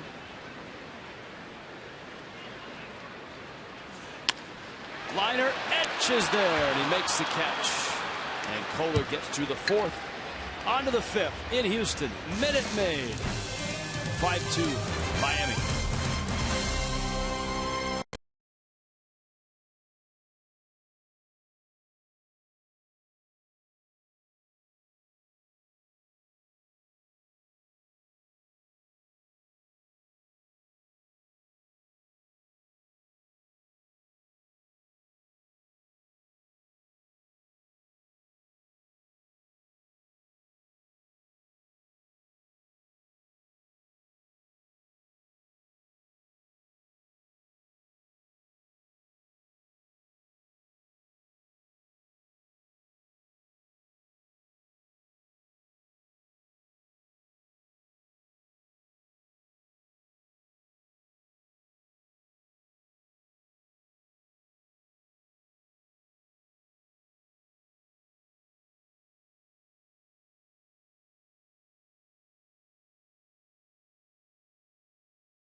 Marlins baseball on Fox Sports Florida.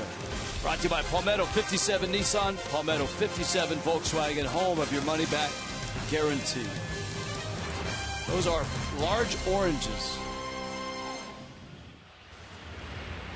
And the locomotive on the tracks here at Minute Maid.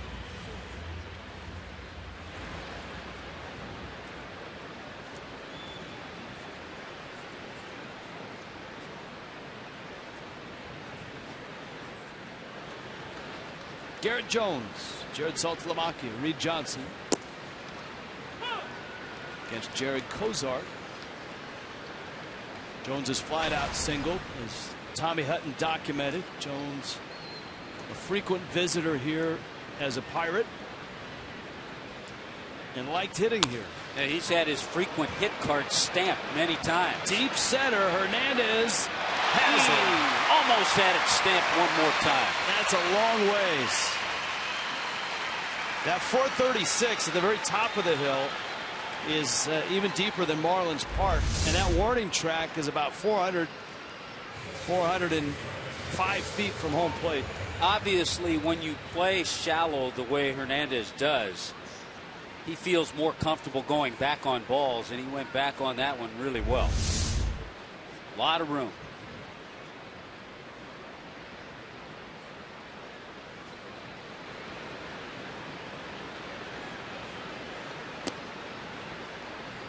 COSART, a breaking ball to Saltalamacchia.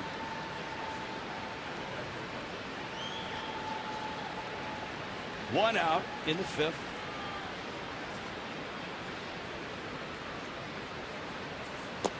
Yesterday in the discussion about Towles Hill at center field, Tommy pointed out that one of the flagpoles is actually in play, and that goes for the entire flagpole all the way up. Richie Sexton hit a ball at the time, a Mariner. You know what? I don't know if he was a Mariner or a Brewer at the time.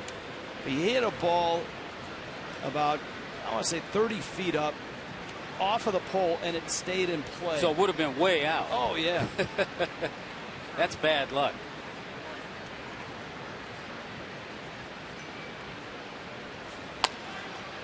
Saltalamacchia, it's a fair ball. Singleton bobbles it, throws it, and gets the out.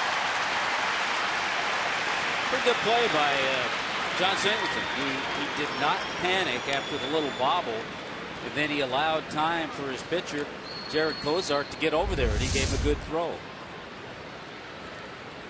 First base umpire got Tisch right on the call. There's the bobble, but he waits, plants. Here comes COSART. There's the throw.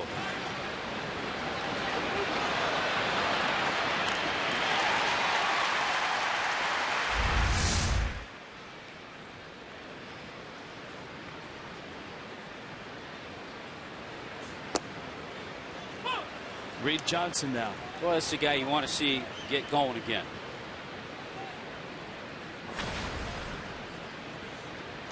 Line to center and struck out.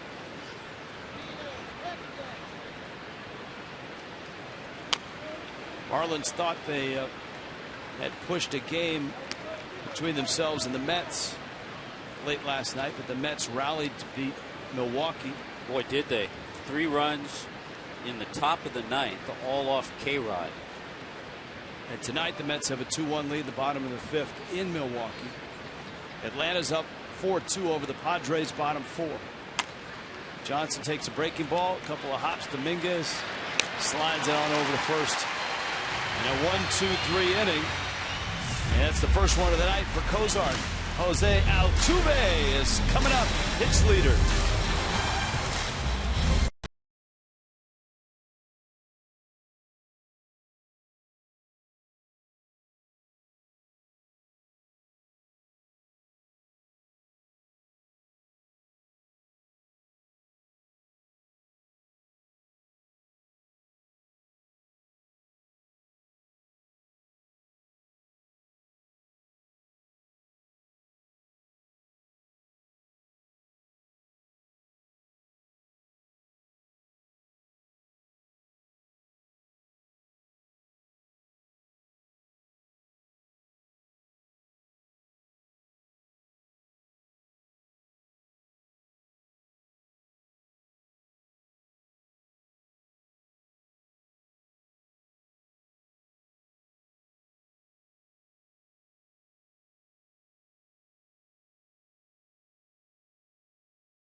to you by Checkers.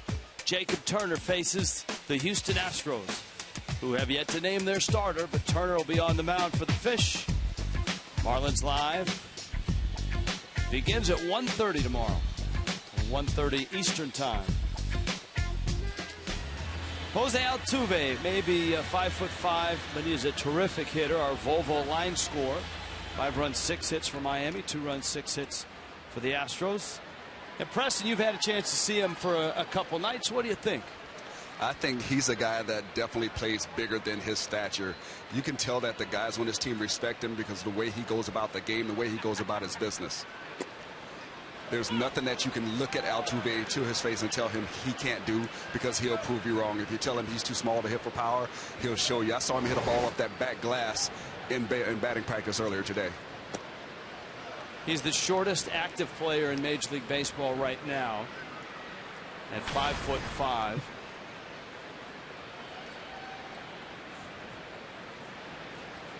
It really should come as no surprise, though, because when Altuve was trying out for the Astros, he went on the first day and they told him to go back home. He was too small. He came back the next day anyway, dressed in uniform, ready to go, and finally at the end of the workout, they let him work out. Now it's all worked out for Altuve, who has another hit. He's got 2 of them tonight. He actually, midseason last year, agreed on a 4-year contract extension with a pair of options. And at one point this year, he was actually in the cleanup spot, and he was so excited when he got to the ballpark and saw his name as the cleanup hitter. He took a photo of it and texted it to his buddy Miguel Cabrera, his fellow countryman. and he said, "This is what a 4-hitter looks like."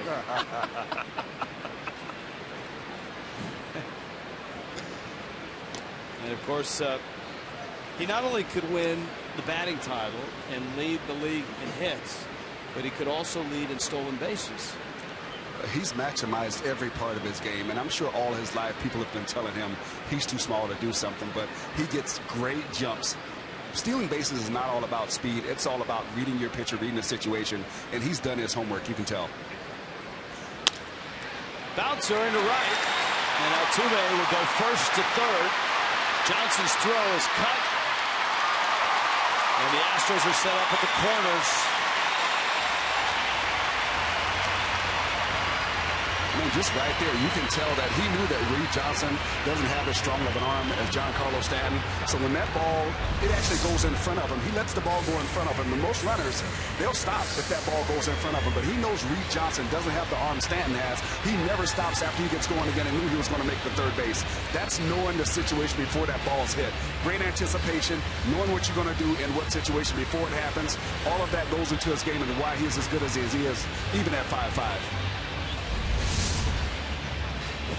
Nice straight on pop-up slide. Yeah, you have the feeling that if Stanton were out there, you wouldn't have gone. Oh no, he knew that. You know, that's a player who pays attention, and you like to see that because players like that, you don't have to coach as much. They end up coaching themselves because of how their mind works. Well, he sized Stanton up the other day. Look at this. Same number. Couple of all-stars, couple of number 27s. This was the exact same spot that Tom Kohler was in the third. Altuve a leadoff single, Gonzalez a base hit, first and third, and nobody out. And that's when Chris Carter hit a smash up the middle. It hit Kohler in the back and bounced to Echeverria, who caught it before it hit the ground. Kohler would then strike out Castro and Dominguez with breaking balls. But right now he's falling behind Carter 2-0. Duplicating that, Tommy, is not an easy feat. This is a situation he has to feel that if he can get out of it and just allow the 1 run, that he's done a job.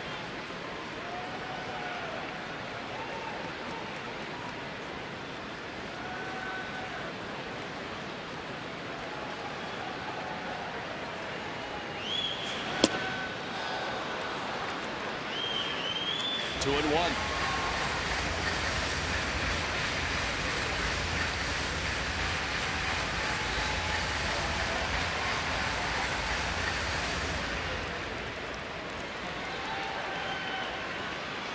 Carter walked a couple times last night.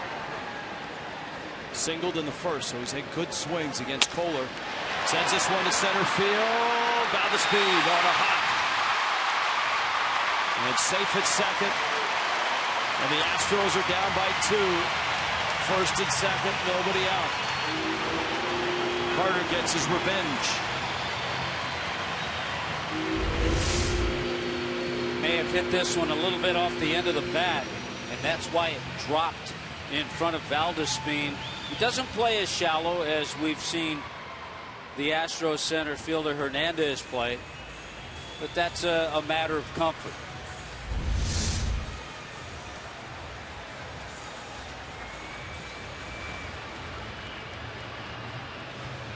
Chuck Hernandez out to the mound.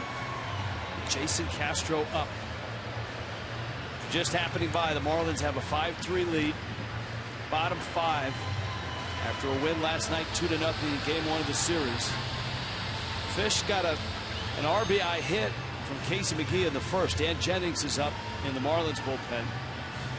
And enjoyed that 1-0 lead for all of about 5 minutes before Jason Castro hit a 2-run homer. But the Marlins marched back in the second. Christian YELICH an RBI single. Giancarlo Stanton bases loaded double that drove in 3. This is the ball Castro hit on a fastball that caught too much of the plate and too much of Castro's bat. And here he is, nobody out. That's the pitch that KOEHLER used to get out of trouble in the third, that breaking ball. And one of those hitters he struck out was Jason Castro.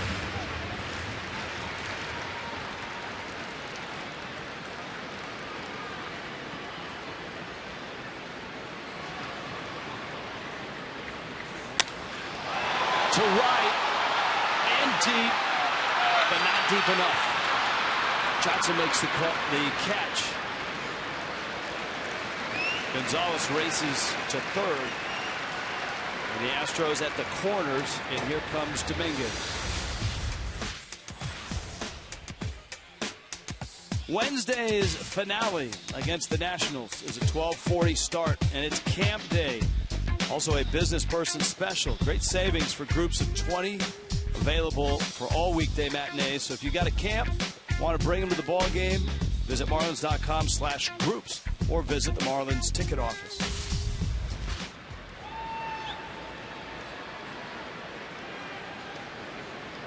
We saw Dominguez hit into a 6-4-3 double play last night. I'm sure Tom KOEHLER would like to see that right here. To second. How about 4-6-3? Echeverria with a turn. I'll go 4-6-3. Solano. And KOEHLER escapes with just the 1 run and a 5-3 lead.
The golf package is always popular. You can play golf with Tommy Hutton, and there's all kinds of other cool stuff. The Allianz Championship folks have been great to us. Bana Sugar is our major sponsor. Plenty of experiences with Marlin players, hitting lessons with Garrett Jones. Our Royal Caribbean friends have again given us not only a cruise, but a behind-the-scenes tour and all kinds of cool stuff on the boat. The bucket list is back with all the stuff you want to do in South Florida as far as sports go. And it's our fantasy auction. You can bid over the phone from home, or if you'd like, come out to the ballpark and you can bid live at the ballpark as well. And if you go online right now, marlins.com/fantasy, you can look at the big board items, and the Clevelander mini board items are up, including the batting practice experience, the hitting lesson with Garrett Jones, Tom Kohler give you pitching lessons. I think that you're talking about that bucket list. I think that's Panthers, Heat, Dolphins, Marlins. That's tickets for everybody. Oh, and there's some shows and some other stuff. Yeah, some other stuff too. There will be a Nationals memorabilia on that mini board. Solano smokes it foul. And by the way, we were just looking ahead, and aside from all that, it's going to be a pretty good pitching matchup Tuesday night. It's going to be Henderson Alvarez coming off that terrific performance in Atlanta against Steven Strasburg. Solano, Echeverria, and Yelich. All three have been important tonight for the Marlins. Solano doubled in the second and scored. There's Henderson. Of course you want the entertainer pitching the night of the fantasy auction. Absolutely. Echeverria has walked and singled, and then Yelich has walked and knocked in a run with a single. Well, the three hitters due up here have had nice nights against Jared COSART. Solano's road trip. COSART has some brothers that play as well. His brother Jake, a third-round pick of the Boston Red Sox in this year's draft, has signed. He's a pitcher. He's also got a younger brother, Jansen. As you pointed out, they grew up in League City, Texas. And at Clear Creek High School, he broke Jay Buhner's record for batting average at .506 as a senior. I was reading where in 2005, when the Astros were in the World Series, he was in the stands as a teenager. His dad had season tickets. Solano clubs that one to left, hits it deep, but it's run down by Mark Krause. Tommy, I wanted to talk just a bit about the golf package that you've got. Now you get to play with Tommy Hutton, and you get lunch at Broken Sound. That's minimal compared to what else is in the golf package. 2 clubhouse weekly tickets and on-site parking to the 2015 World Golf Championships, the Cadillac Championship at Trump National, and Doral Golf Resort and Spa in the Blue Monster. Ground passes and a skybox. This is really cool. A skybox on the 18th for the 2015 Allianz Tournament, and that includes all your food and beverages. You get to walk inside the ropes with Bernard Longer during tournament play. How cool is that? You and Bernard Longer in the ropes. That is special. And for a day, you can caddy for a PGA champion, Joey Sindelar, during that Allianz tournament. A framed poster autographed by all the PGA championship players. You get foursomes at Ballin Isles. Great course. Jonathan's Landing. Beautiful course. And there is a very cool Tommy Bahama Brooklyn Dodgers camp shirt. It's a limited edition. It's an expensive one and a very rare one, and that's in that golf experience as well. Good friend of the Huttons is head golf professional at Jonathan's, Neil Luck.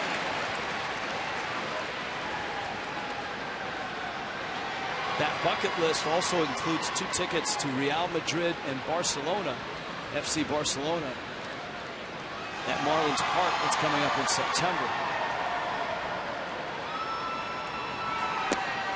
You get tickets to the new bowl game in Miami at Marlins Park, the Miami Beach Bowl. I was just thinking, I hesitate to throw this out because I might throw it out Tuesday night too. But I'll go ahead and throw it out because I might forget about it by Tuesday night. But in the golf package, swing and a miss. Down goes Echeverria. Whoever is the highest bidder when we're playing, I may even throw in a nice round of golf at my club, at Jupiter Country Club.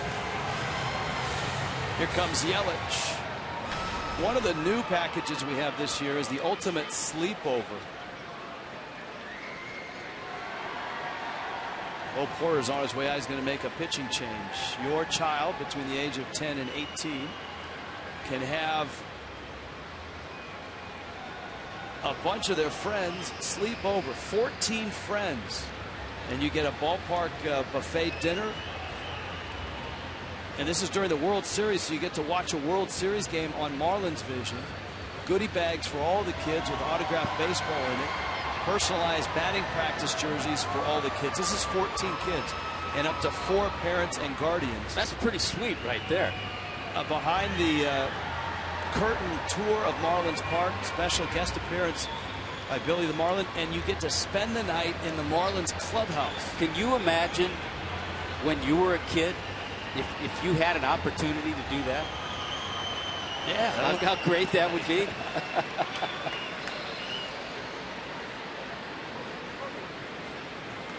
Might have been a little chilly at the Oakland Coliseum, but we would have had fun.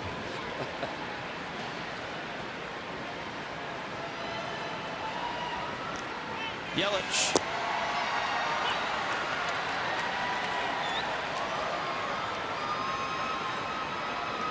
COSART at 110 pitches.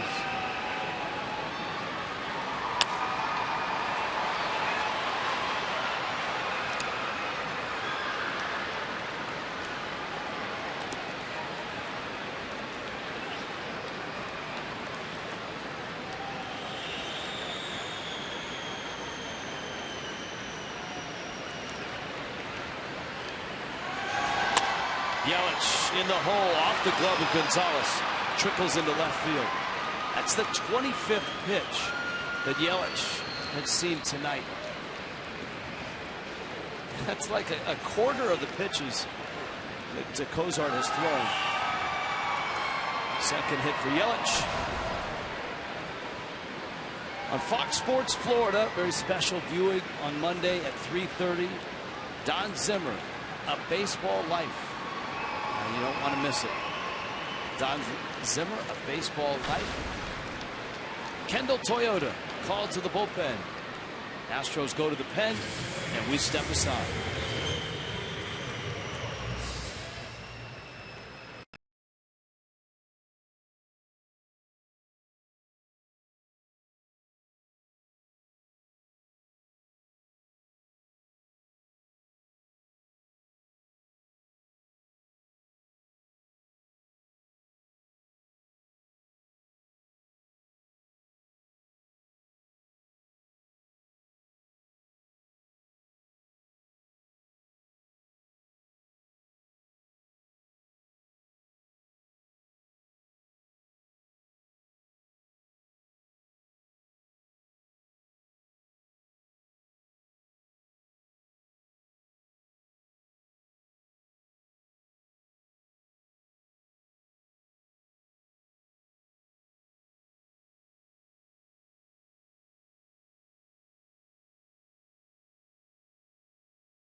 Two outs in the sixth. Jared COSART is out.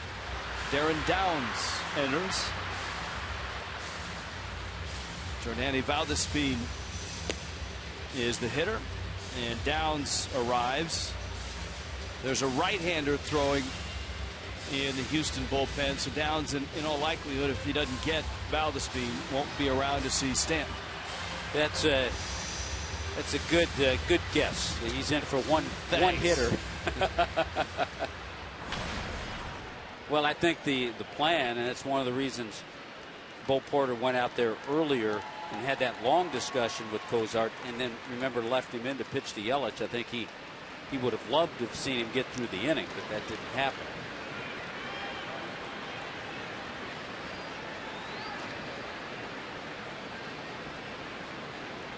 So Darren Downs goes to first, and Yelich is back.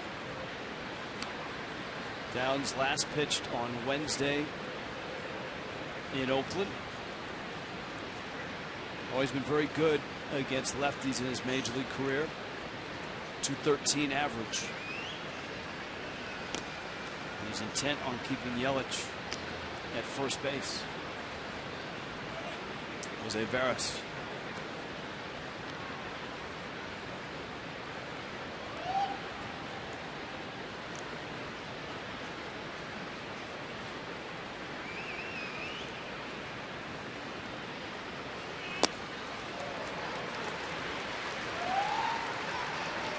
VALDESPIN now with the count 0-1.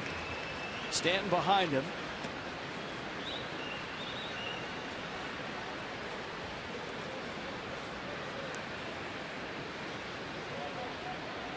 You know how some hitters stand up there and they try to time the delivery of the pitcher and catch his nuances and release points? Stanton isn't even bothering. Well, because he knows he's not going to face him. He's just standing with his hand on his hip like, yeah. He's probably looking out towards the bullpen right now. He's not even watching home plate. He has a little better idea about Veras. Just hitting .388 against lefties.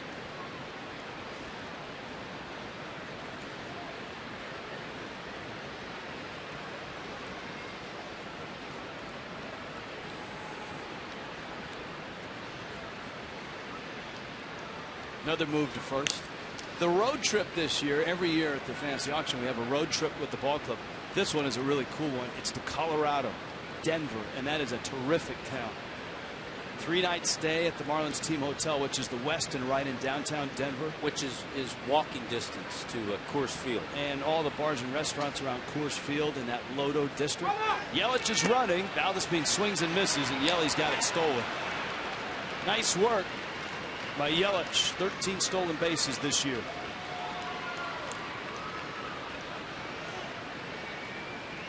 Well, he figured out the move of Downs after a couple of throws over, and then just got an unbelievable jump to pick up that stolen base.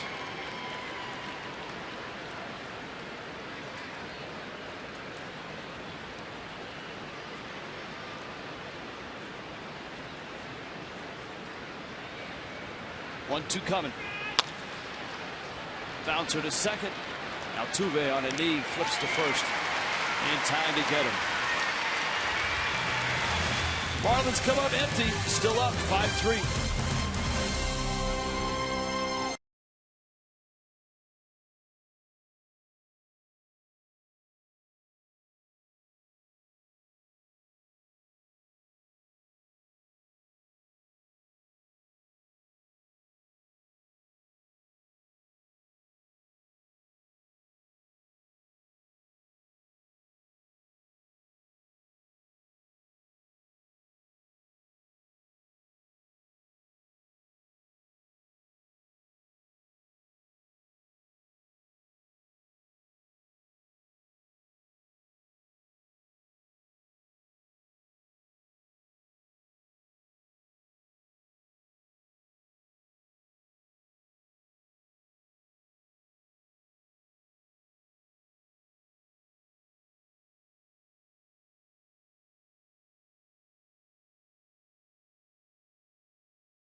coming out for the bottom of the 6th inning.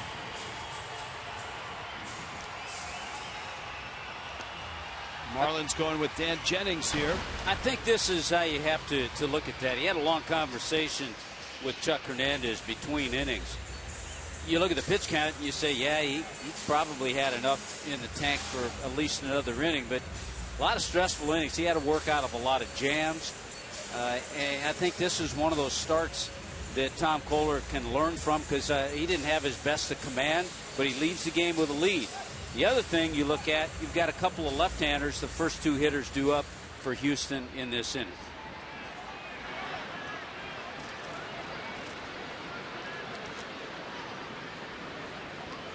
Well, one of those lefties, John Singleton, Mark Krause, and then Kike Hernandez are due up, bottom 6. There's still a lot of time left in a game that has kind of meandered a bit here in Houston. Jennings with a fastball that misses up. A.J. Ramos. That's the one thing about making moves if you're a manager in an American League city. You don't have to worry about looking ahead. Don't have to make a double switch. I can just put him in whenever I want and take that pitcher out whenever. Speaking of looking ahead, Mike Redmond told everyone that Steve Cishek is available tonight. Cishek's had a heavy workload in terms of appearances, but with just about every save in this stretch being a 1-2-3 short inning in the 9th. Cishek available tonight. Yeah, in the last 6 games, he's appeared 5 times with 5 saves.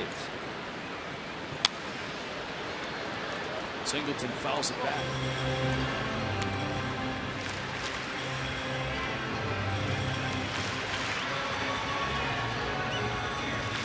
There's the workload. I mean, they're 18 pitches leading into tonight. Sunday, Monday, Tuesday, he made even quicker work in the 9th inning.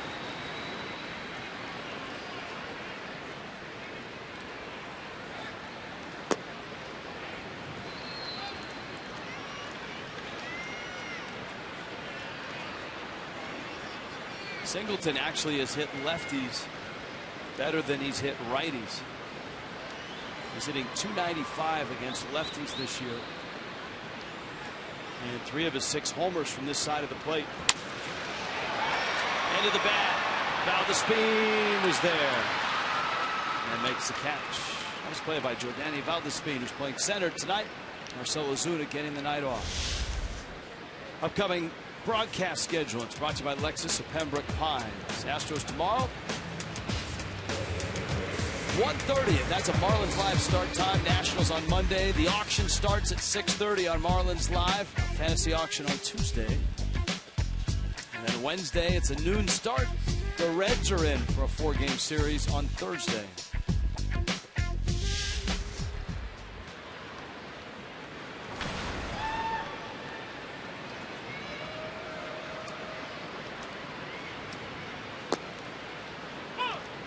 Jennings breaking ball, a strike to Mark Krause. So a road trip to Denver, Tommy. You're at the team hotel for 3 nights. Get that weekend series against the Rockies. You get batting practice passes. You go down on the field and watch batting practice. Beautiful ballpark, great views. As you mentioned, the Lodo District, lots of bars and restaurants in the area. You get 2 tickets for that 3-game series, which is August 22nd, 23rd, and 24th. You get the airfare, obviously, to send you to Denver. Personalized Marlins batting practice jersey. And this might be the topper. Lunch for 2 with Allison Williams. Not that this would be a topper or a deal breaker, but we might be able to swing a visit to the television booth. They're nice people at the ballpark in Denver. Oh, yeah. I think we could do that. And maybe Allison could take him on a tour of the humidor. The humidor, of course, is where they store the baseballs at altitude. Actually, we'll have Allison bring them up to the booth. There you go.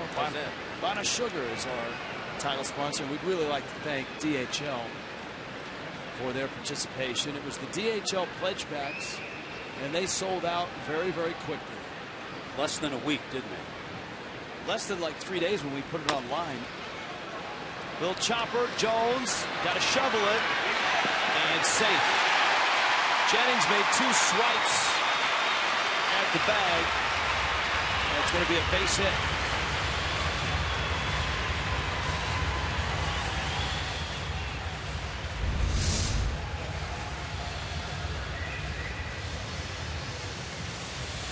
The tough part about that play for Garrett Jones, number one, he's left-handed. He's so far away that you'd like to be able to get overhand and throw it that way.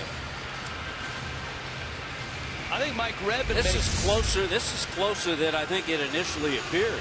Mike Redmond's not out yet, and I don't know that there's a definitive look. Marlins have been so good on challenges this year. And now Redmond's coming out now. He may be coming out to change pitchers, though. I don't think he's coming out to challenge. I think he's coming out to change pitchers. Not sure if that bat foot swiped the bag or not.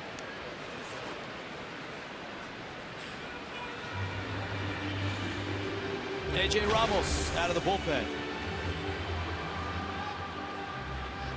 Kendall Toyota called to the bullpen. Ramos has got a big contingency up from Lubbock. And here he comes.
But we've got a few more looks at it, and it's still an interesting play. Now watch from this angle if you can see if Jennings' foot touches the bag. It looks like it was just there, and the runner, Kraus, kind of leaps in the air. And so that one may have slipped by. Of course, it's easy to look at it and say that, but sometimes those views and replays don't always show up right away. And it really took us a while, a number of looks to see that. Manager has what, 30 seconds to hop out?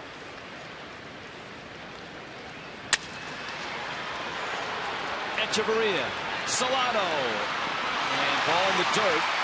Not sure that he gets him anyways. Marlins get the lead runner, and there are 2 outs.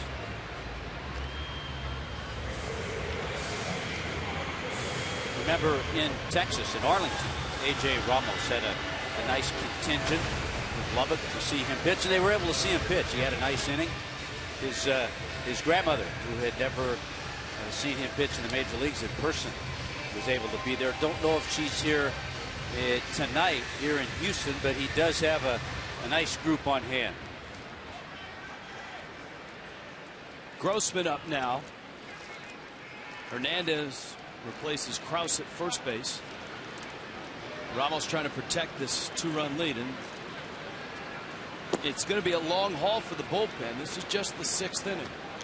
But the difference in this game tonight, we've talked about it. Coming into this game, the starters have averaged just about 7 innings per game. So the bullpen a lot fresher, as opposed to having to do this night in and night out.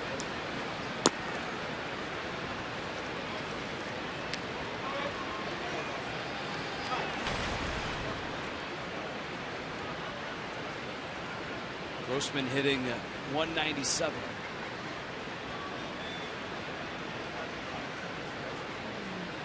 Two-run ball game.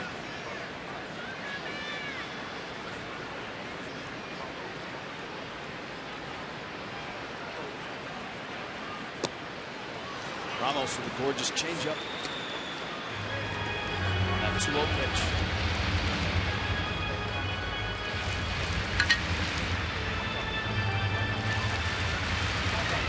Milwaukee has taken the lead over the Mets 4-2, top 7.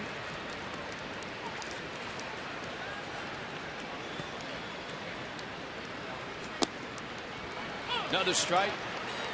That one a 91-mile-an-hour fastball. Braves lead is at 5-3 over the Padres. The Nationals were shut out by Johnny Cueto and Aroldis Chapman. Cincinnati beat them 1-0. More Ramos fans.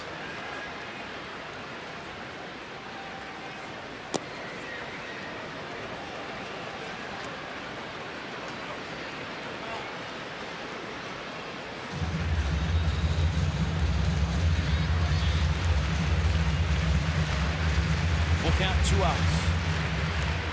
Hernandez will be running from first.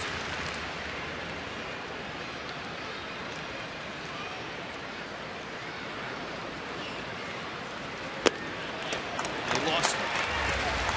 They will bring Altuve to the plate.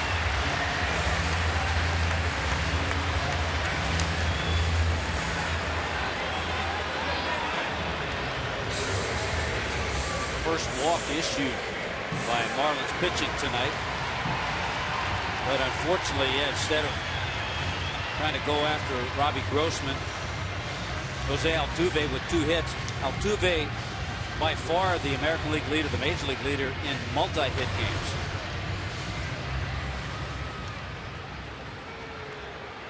It's funny, we were talking about him snapping that photo and texting it to Miguel Cabrera. Cabrera is second on the hit list. Came in with 131 into play today. The Tigers are in Los Angeles. Miguel Cabrera having 80 RBIs already.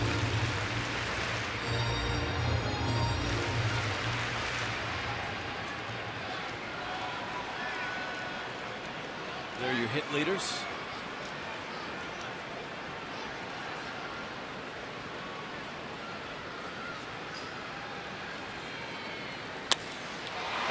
Altuve to left. Yelich on the track. And the ballpark holds it. Everyone here was hoping Crawford boxes. But the Ramos fans quite pleased.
Rewind. Jacob Turner takes the mound tomorrow against the Astros. Turner, his last time out, he was splendid against Atlanta in Atlanta. Rocky start, straightened up. And remember, Turner had not really been stretched out, Tommy, going into that start. He would go 5 innings, give up 2 runs, and get the win in a 6-5 ball game. And hopefully you would look to him, if he has the same stuff and the same command, you would look to him to go a little bit deeper into the ball game. Right now, Bo Porter goes to that bullpen again, and it's going to be Jose Veras, who we saw in the ball game last night. Veras worked an inning. Veras enters here in the 7th. Giancarlo Stanton, Casey McGee, and Garrett Jones coming up. We've been talking about the Fox Sports Florida Fantasy Auction, brought to you by Bana Sugar, and that is on Tuesday night. The other road trip is a reverse road trip. So if you watch the Marlins from out of town, anywhere across Florida, and you want to come to Miami and watch a series, well, we've got the road trip. You can come see Giancarlo Stanton and the Marlins take on the Braves in the first weekend in September, the 5th through the 7th.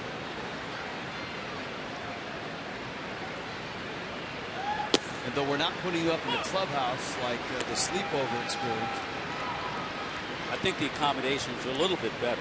Well, a 3-night stay, it's not for the kids. It's at the Clevelander, Tommy Hutton. And I mean the Clevelander on South Beach.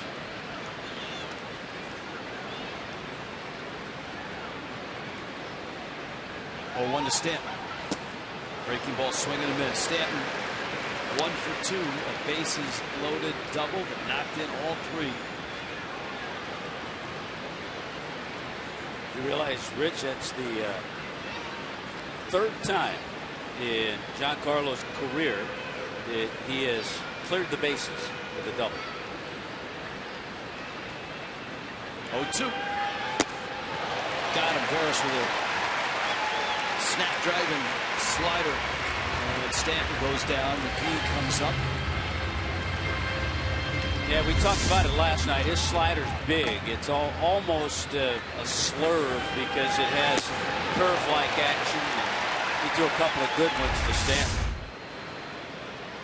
Casey McGee, RBI single. Was flied out, bounced out.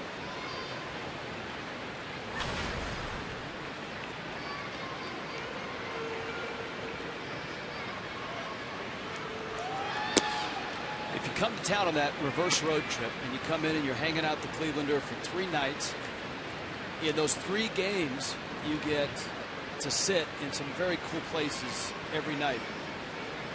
First night you're in the Diamond Club, and that comes with a pregame dinner in the Grey Goose Lounge. Oh, how great is that? With a Marlins special guest. I mean, the seats are nice, but the Grey Goose Lounge is spectacular. All you can eat and drink. How about that? Then you get 2 Clevelander tickets. So the next game, you're out in the Clevelander. You're dancing by the pool. You're drinking. You're eating. And then the next game, you get 2 tickets in the President's Suite. Here's the 2-0. McGee takes a strike as well. You get a meet and greet with your favorite Marlins player. You pick a player, you get a meet and greet with that player. Perfect. 2 passes to watch batting practice on the field. You get a chance to throw out a first pitch at a ball game. At one of those 3 ball games, you will throw out the first pitch. Strike. A tour of Marlins Park. Obviously, lots of goodies, Marlins goodie bag, and a team autograph ball. And that is your weekend with the Marlins and the Braves, the Clevelander, and Marlins Park.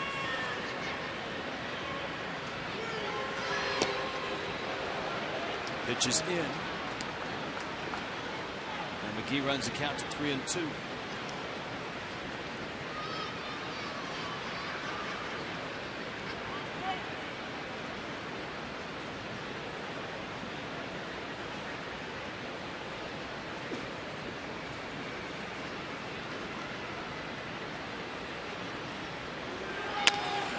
McGee, a bouncer way off the line of Singleton.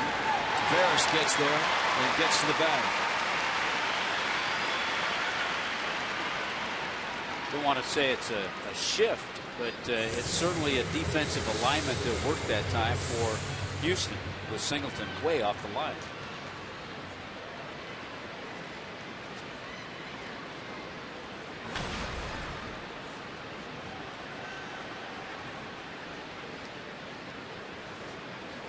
Garrett Jones. And this will be a big shift, although Matt Dominguez will stay home at third because Jones has bunted on a few occasions. At least he'll do that early in the at bat.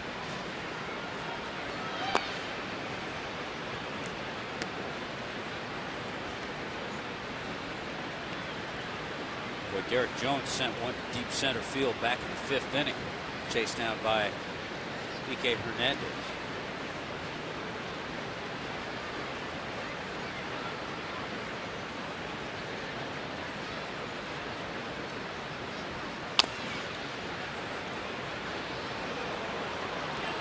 Ball and a strike in Houston.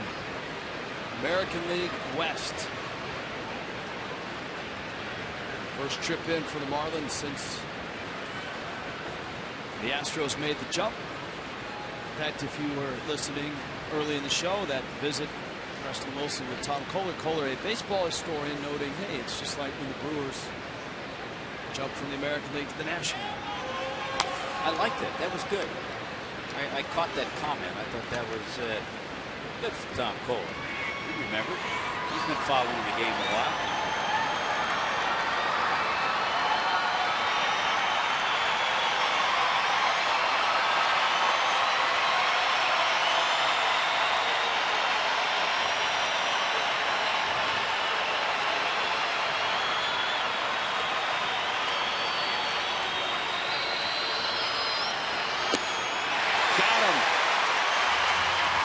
Veras with a 1-2-3-7.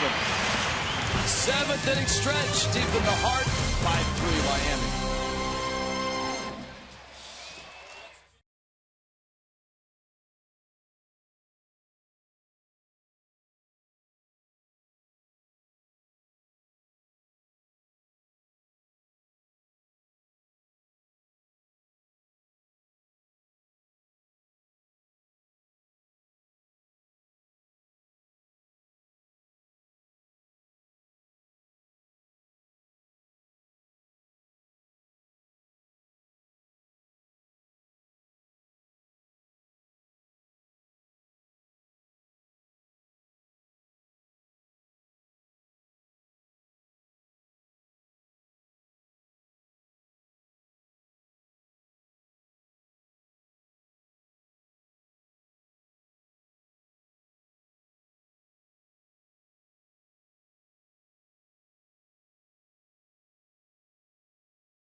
Deep in the heart of Texas, the 7th inning stretch.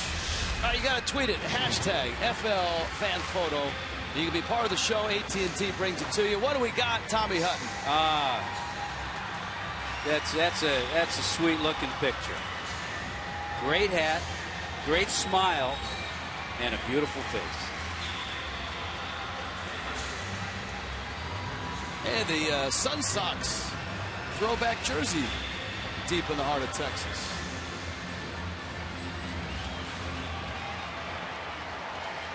Nice. AJ Ramos is going to stay in there. Mike Redmond hoping to squeeze some more outs out of his right-hander. Marwin Gonzalez. There's Carter. Jason Castro.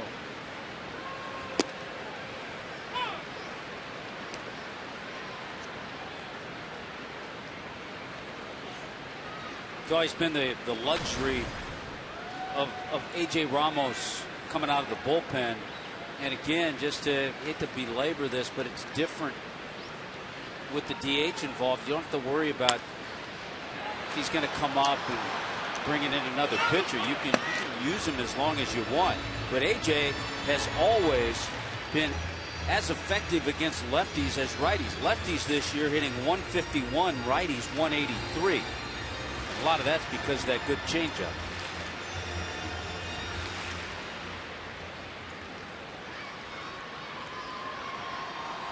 Mike Dunn, Miami's pen. Bottom 7, 5-3 Fish. Gonzalez swings and misses, and Ramos gets a strikeout. So 1 out here in the bottom of the 7th. The Reds next weekend on a Saturday spectacular. It's August 2nd. All you can eat seats are in play, $27. After the game, head to the East Plaza for a party at the Clevelander with live music, entertainment, and more. Marlins.com for tickets.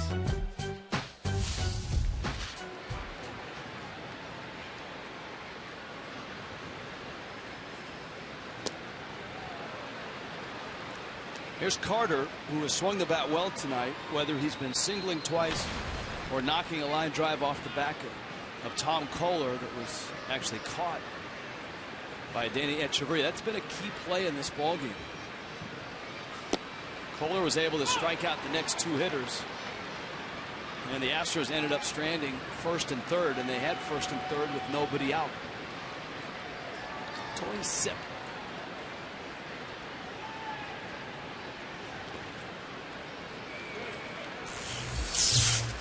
In case you missed it.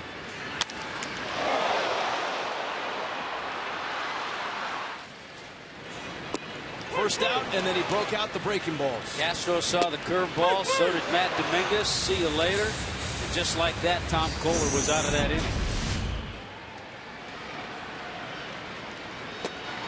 And he ties up Carter with a breaking ball, this AJ Ramos. Well, Ramos really looks sharp.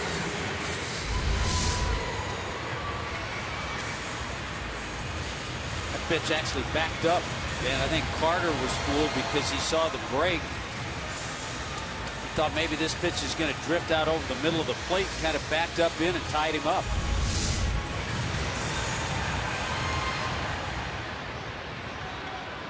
Now Castro, and nice to face him without anybody on base. Castro, a 2-run homer on a 1-for-3 night. Came back in the 1st against Kohler.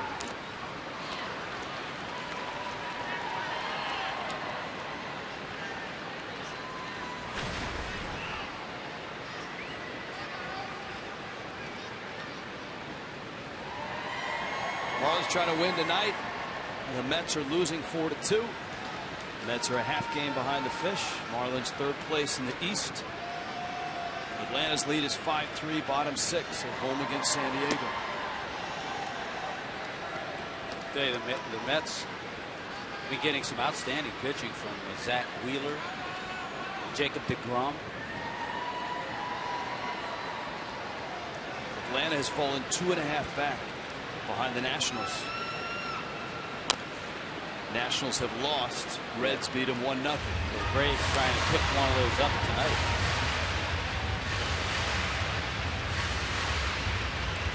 St. Louis beat the Cubs, and A.J. Brzezinski was 3 for 4. How about that for St. Louis? That was in Chicago.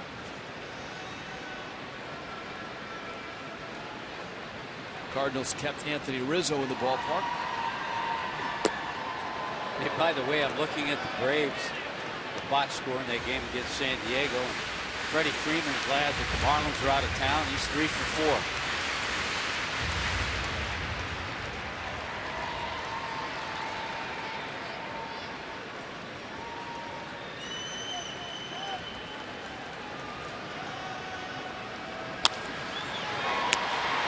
Echeverria. That one, I think, fooled Ramos. Castro gets a hit off the bat with the swing. That ball didn't come off the bat quite like you thought it would. Yeah, it's like he hit a changeup back at the mound. And yeah, it fools AJ, but look at the range of Echeverria, how far he got to at least knock that ball down. Base hit all the way for Castro. Castro aboard. Here's Dominguez. Marlins have kept him in check. He's 0 for 6 in this series.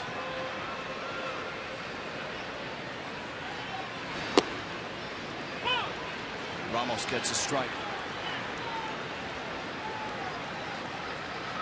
The Giants and Dodgers, Rich, have played 3 innings, and Yasiel Puig hasn't tripled yet.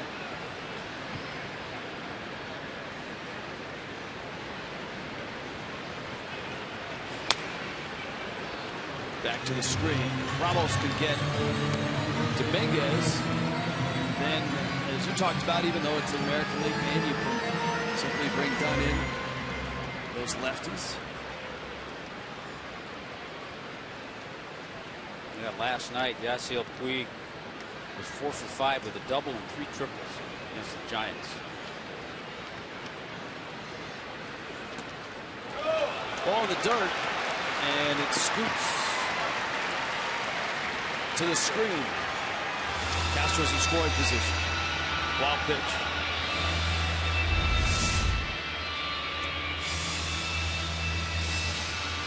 Sometimes that ball hits the dirt and pops up, and as you described, that one scooted. It just stayed down and right through the wickets.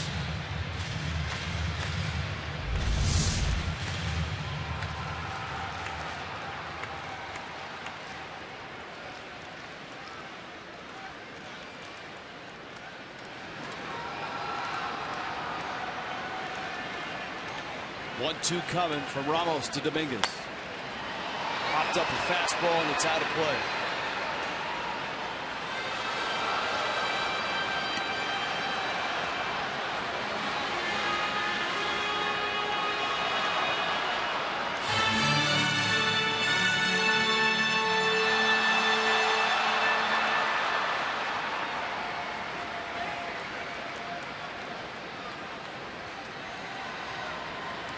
On an 0 for 12. Ramos would like to make it 0 for 13. 1-2. Into the bat. AJ has it. Gets the out. And Ramos pitches a scoreless 7. 5-3 to the 8th in Houston.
And the Marlins hanging on to a 5-3 lead right now, trying to take the first 2 of this weekend series.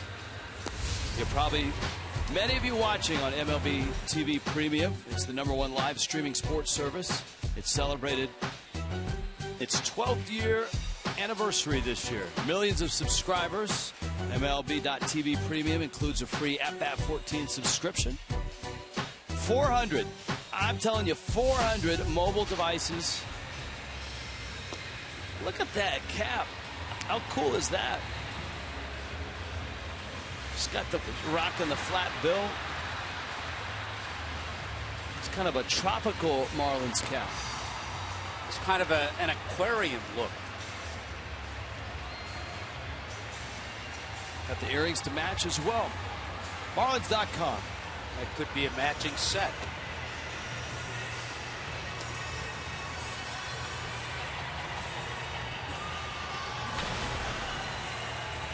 Tony Sip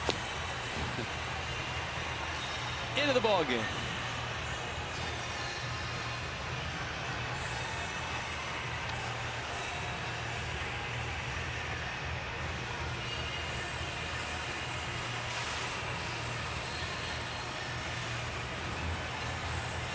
This was Jared COSART's start. Darren Downs, Jose Veras, and now Tony Sip, SALTALAMACCHIA.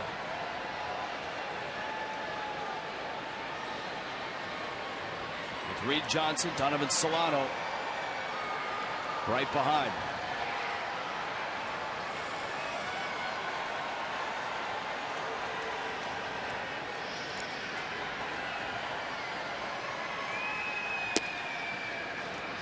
Sip open salty with a fastball.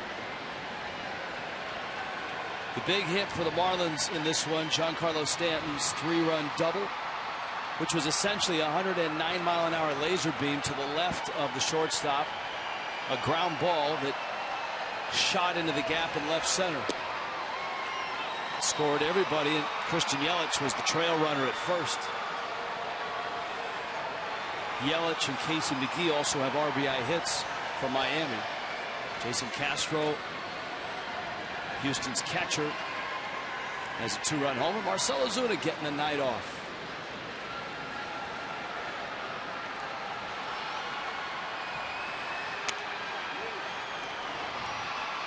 Singleton flips, and Sip is there. I think, Rich, in the case of Ozuna getting a night off, he's a young player, and it's more mental than physical. Physically, he's fine. He's a young kid. He's plays with a lot of energy. But I think just mentally, it's good to take a break and step back. And, you know, that's exactly what Mike Redmond said tonight, Tommy. And he also couched that with this. He said it's hard to take Ozuna out of a game in this ballpark because he could hit a home run at any moment. But he felt that the young center fielder needed it. Giancarlo Stanton DHing in this game. Redmond indicated he was leaning towards DHing Stanton again tomorrow and maybe giving Casey McGee the entire day off. And for Casey, I think it would be twofold. It would be physical and mental as well.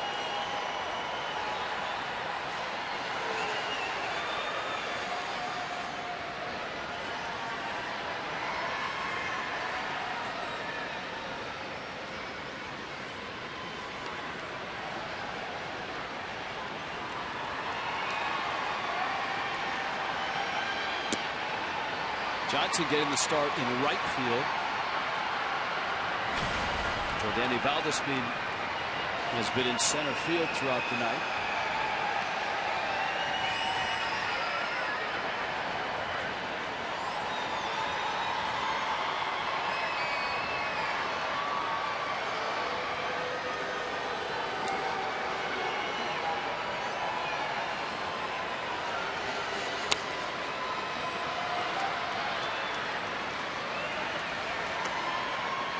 Giants and Dodgers battling tonight. That one in San Francisco. Vogelsong against Kershaw. Talked about last night. There was the big game Puig had. It was an 8-1 win for the Dodgers.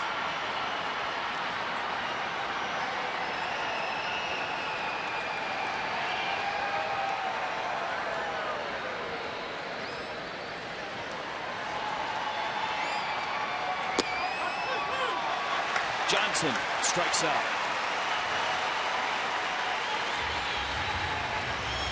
Sip has the first 2 outs of the 8th inning. And when the Giants and Dodgers play tomorrow night, Jake Peavy will be starting for the Giants as they acquire him from the Red Sox and throw him right into the fire of a Giant-Dodger game. Peavy is 1-9 this year, an ERA of 4.72. Giants gave up 2 pitching prospects to get him, and he's reunited with his former manager when he was a Padre, Bruce Bochy. Jacob Turner goes for the fish. Hope you join us tomorrow. A 1:30 start for Marlins Live. Now Solano.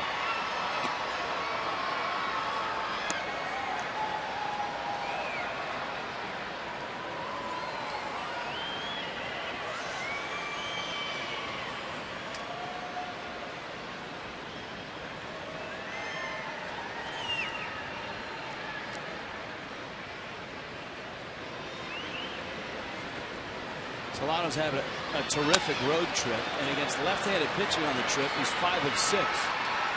Yeah, overall 8 for 17 on the trip. Had that 4-hit game in Atlanta, his first ever 4-hit game. Astros have looks like made it official that Colin McHugh will start tomorrow, the right-hander. 4-8. Nice ERA though, 3.28. He hasn't started since June 6th. He's on the DL with an injury to a fingernail.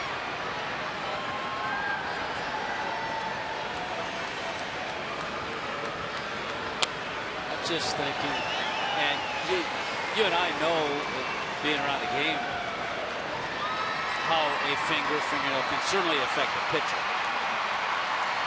Can you imagine an offensive lineman in the NFL? You're thinking, what do you mean he spent time on the disabled list?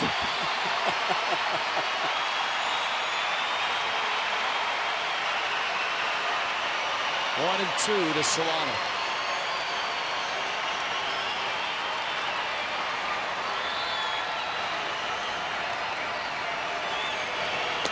Lively crowd here tonight. And before the crowd got here, Colin McHugh was out testing the finger. And so there's your matchup, McHugh and Turner.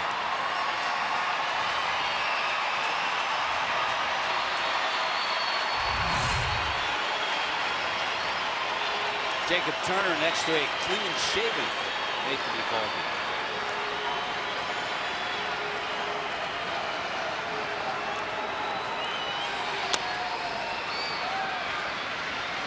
Altuve. Bullpen's been really good for the Astros. Miami, though, with a 2-run lead in the 8th.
5-3. 5-3 Fish here in the bottom of the 8th.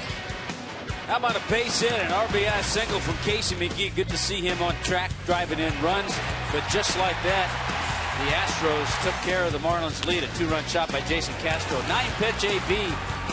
And Christian Yelich drove in a run, but driving in 3, cleaning the bases with a bases-loaded double with Giancarlo Stanton. Chris Carter got 1 more run back for the Astros, and that's the way the score stands now. It's a 5-3 game. Both bullpens have been outstanding in this one so far. Marlins make a change. Marcell Ozuna into the ball game, and he takes over in center field. JORDANY VALDESPIN slides over to right field. I talked to VALDESPIN before the ball game, and he said, I play all over. I'll play center, I play right, I've played left. Plays all 3 infield spots. He's sort of a Bonifacio type guy. Very, very versatile. Mike Dunn enters with John Singleton. Big lefty with a big swing. Mark Krause, Kike Hernandez.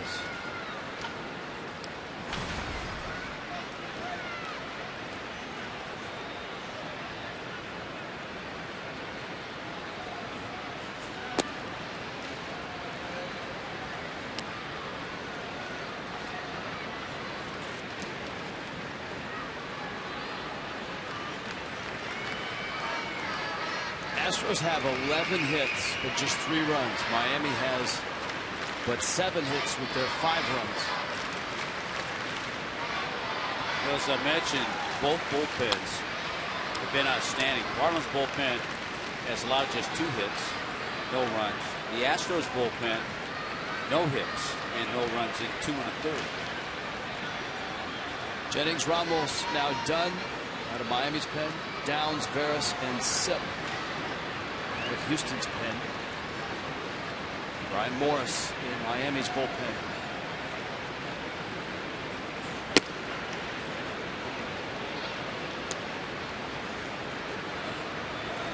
Chad Qualls.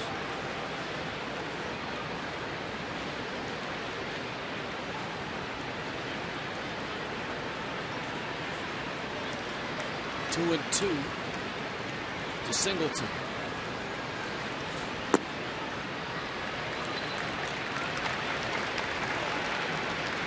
Full count.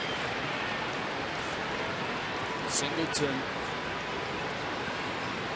still quite young, 22, Long Beach. He came over in the Hunter Pence trade. Both he and Jared COSART, starting pitcher, 2 big pieces. Came out of the Phillies farm system. Big swing and a miss. It's one of the reasons that Singleton is hitting just a $175. Well, this is just a challenge match. Heat against power, and Mike Dunn wins it with a good fastball to strike out Singleton. Jesus Guzman will pinch hit. Guzman got the start last night. He was at first base. He actually hit 5th. It was 0 for 3.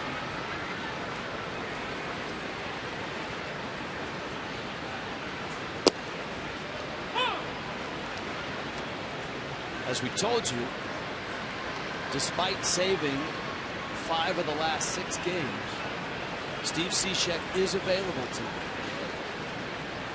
According to Mike Redmond, about an hour before game time. He documented that his workload in terms of pitches thrown, not that high. 18 pitches in his last 2 appearances for saves. A lot of time warming up. And you would think, and only Steve Cishek knows, you would think if he gets into this, that he would not be available for the afternoon game. But you never know. He could come to Mike Redmond and say, hey, I'm ready if you need me.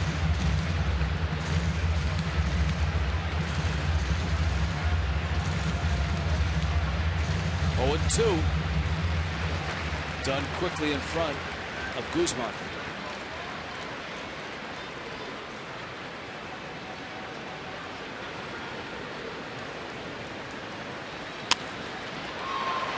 Echeverria around it. On to first in time. 2 outs here in the 8th. Postgame show brought to you by Checkers. It's Marlins Live. A little designated hitting from Giancarlo. And a big day for him. I get it. Kohler bounces back. If you haven't seen the play, stick around. We'll show it to you on Marlins Live. Tom Kohler taking one off the back. And Danny Echeverria catching it behind second base for an out. Who writes that stuff?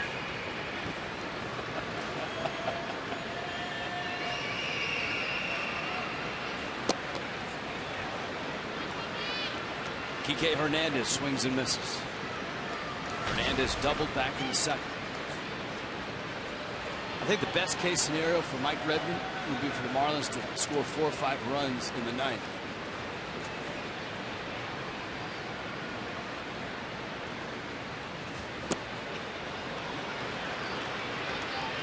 But you know what? I think Red will say, I'll take the 2-run lead and I'll give the ball to Cishek. Yeah, give it to Streck and go for it. Take his chances from there. Yeah, he will.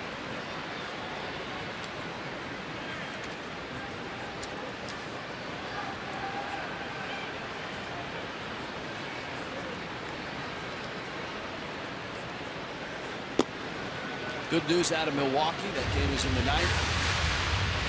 It's 5-2 Brewers over the Mets.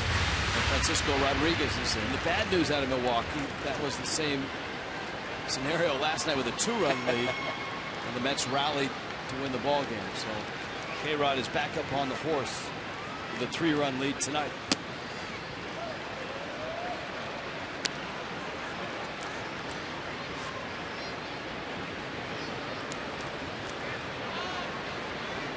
Switch hitting outfielder Robbie Grossman on deck.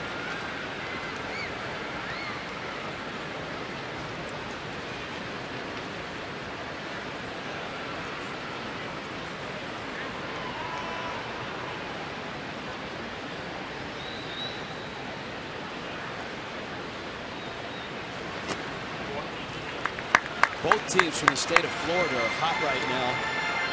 We've talked about the Rays the last couple of days. Yeah, they've won 8 straight. And they're up 3-0 over Boston in the top of the 8th. They had a great game last night from David Price. 10 strikeouts in 8 innings. Ben Zobrist was 4 for 4 last night for him. 3-2. Hernandez fouls it off. If Miami could win this ball game, the Marlins will have won 6 of 7 and will climb to 50 and 53.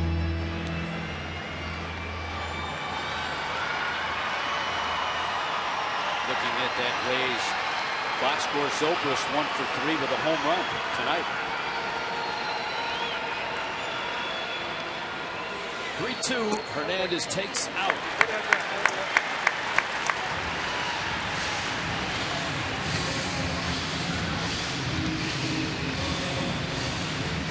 Here is Grossman.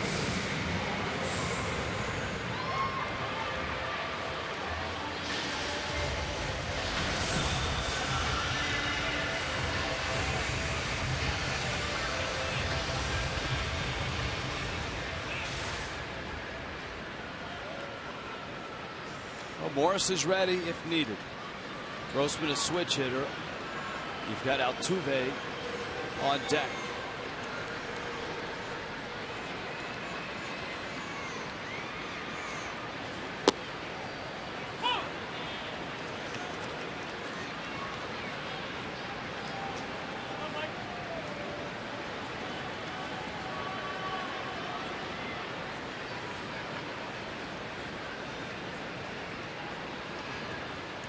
Hernandez away from first.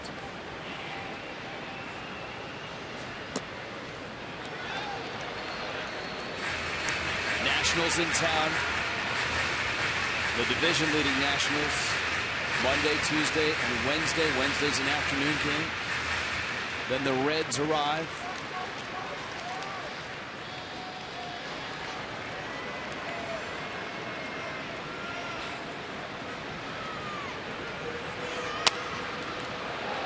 That one fouled off. Marlins have a stretch of games against pretty good competition. With the Nationals series starting, the Reds then come in. The Reds have been right around 500 with all the injuries they've had. Then a road trip to Pittsburgh and Cincinnati. Cardinals come in. One of the hard things to do this year, and the Marlins have been living proof of it, is trying to match up the upcoming schedule with how the ball club will do.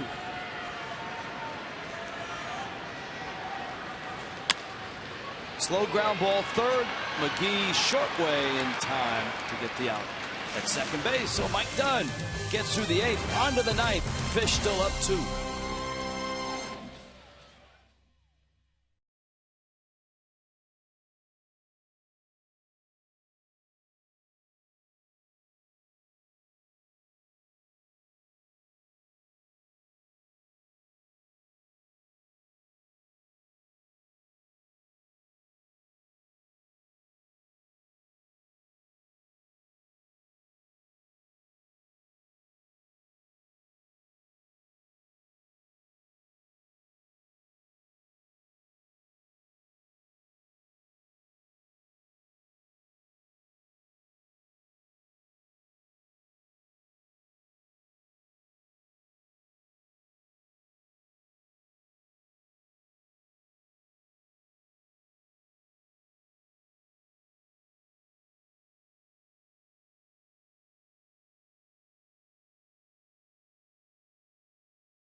On top of the Astros in Houston tonight.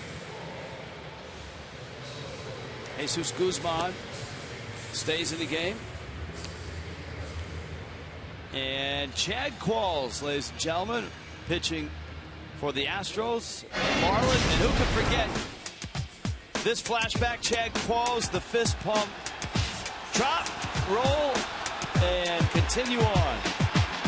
And of course his teammates loved it. Even Qualls, who's a straight-faced guy, cracked up when he got in the dugout. And the next day when he came to Marlins Park, there was police tape, a uniform, and a sniper was spotted. Look, Qualls looking up in the seats.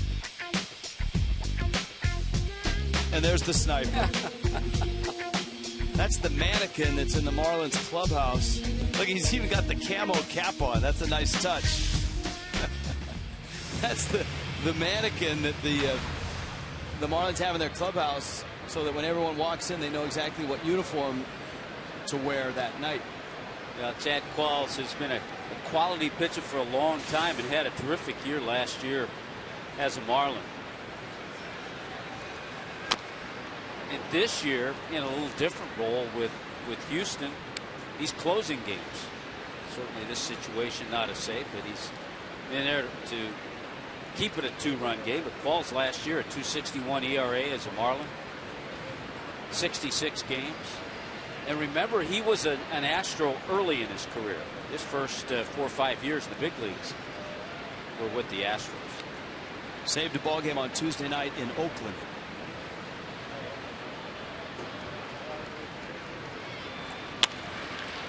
Up the middle, booted there by Gonzalez. Echeverria beats it. Well, we talked about the 2 shortstops we've seen. Petit good with the glove, Gonzalez good with the bat. It's going to be an E6. And that gets Echeverria aboard with Yelich, Ozuna, and Stanton coming up. Well, one thing you know from Qualls, you're going to see sinkers and sliders. And that's just a boot by Marwin Gonzalez. No chance to get the speedy Echeverria.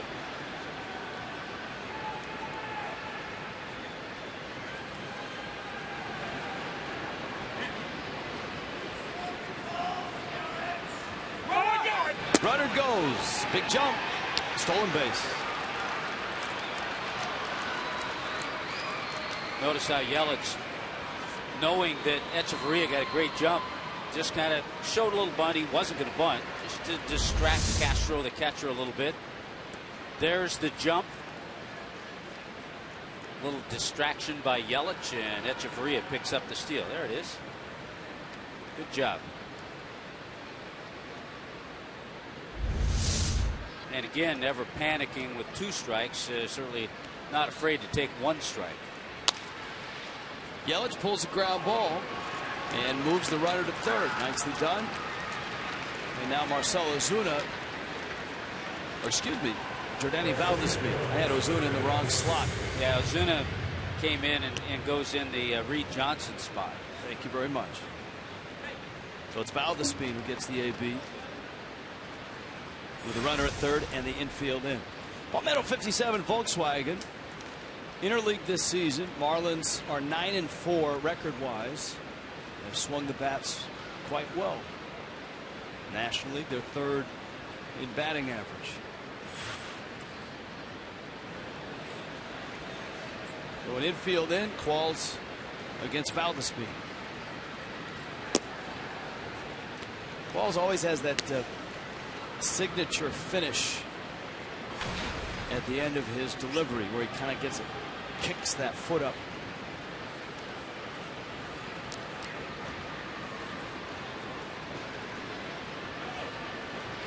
Marlins certainly also realizing, having seen him all last year, a little slow to the plate too. That's why Ed's got the big jump.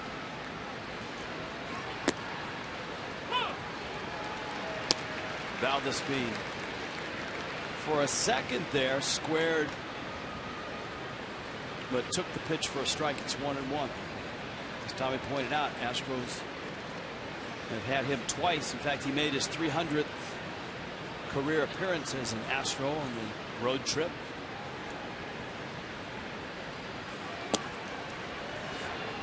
Trying to crowd Valdespin in.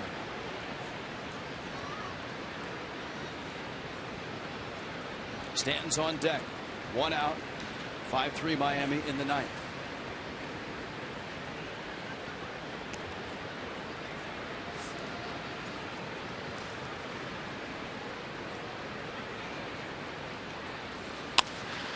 Valdespin to left. Kraus goes back, looks up, it's gone! Opposite field. Crawford box. 2-run shot. And Jordany Valdespin races around the bags. The fan throws it back, but the damage is done, and Miami stretches their lead to 7-3. Well, you knew there was some power there. We saw a little bit of it a few years ago, 2012, when Valdespin was with the Mets. He had 9 pinch hits and 5 were home runs. He had an incredible year off the bench. So he's got a little pop. He found those Crawford boxes. A little two-seamer away. It was up a little too much. Qualls would like to keep that pitch down. And there it goes over the head of Guzman and into the Crawford boxes.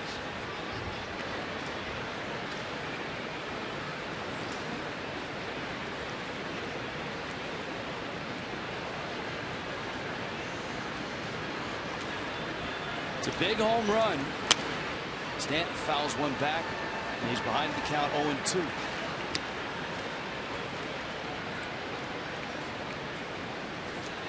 All of a sudden now, Rich, you got your wish a little bit, talking about the lead. The Marlins got a couple, so it takes it out of a save situation. So Cishek's going to rest a little bit. Chris Hatcher gets up.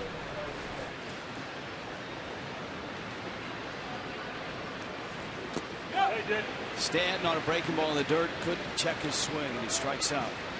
Well, yeah, he did. Stanton stopped. I don't know what was going on. Stanton peeled out of the box and then stopped on the dirt and lingered for about 8 to 10 seconds. I don't know if I don't know why he stopped. Maybe he thought he didn't swing. But the home plate umpire said he did. Pat Holberg. Well, the first thing, he looks. Holberg looked at the first base up.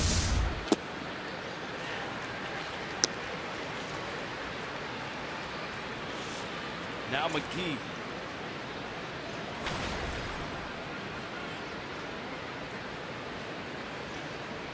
RBI single in the first.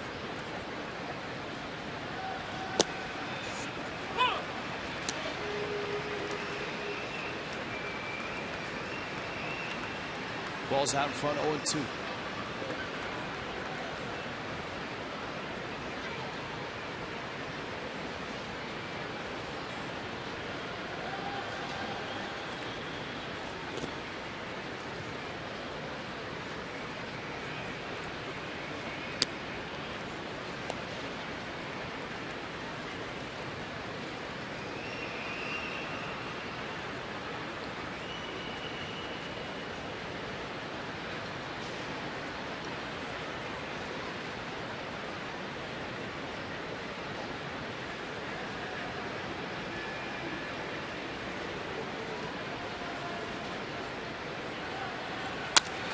Bouncer.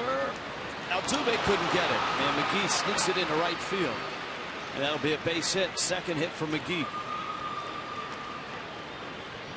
Altuve pretty good with the glove. And he's one of those guys you're surprised when he doesn't make that play. Kind of like we are when we see a play close to Echeverria. Yeah, you're right about Altuve.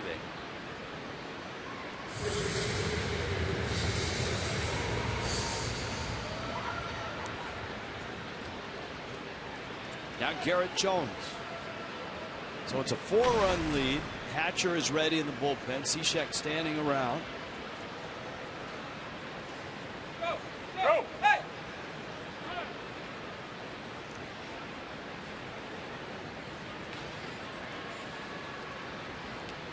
Time called. Castro is out to talk to Qualls. There's another reliever up in the bullpen. Now the Astros may be thinking, hey, we brought him in just to get some work, but this is a little too much work. You know, you don't want to bring your closer in and have him throw 30 pitches. Yeah, but he's still only at 15 pitches. Understood.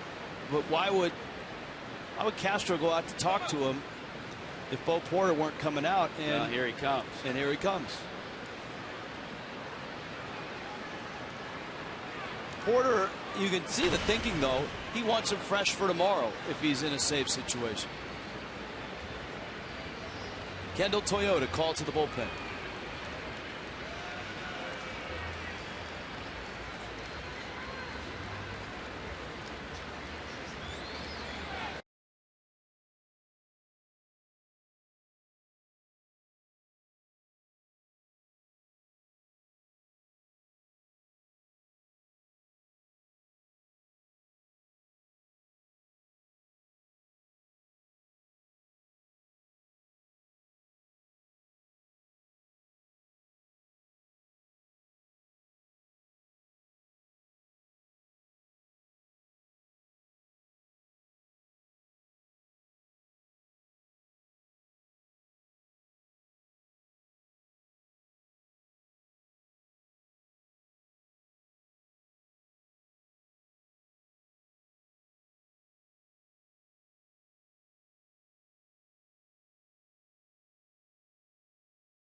Miami on top. Jack Qualls came in to get some work, and he got some work more than he bargained for. Two-run homer by JORDANY VALDESPIN. Now remember, things started with the error by the shortstop, MARWIN GONZALEZ.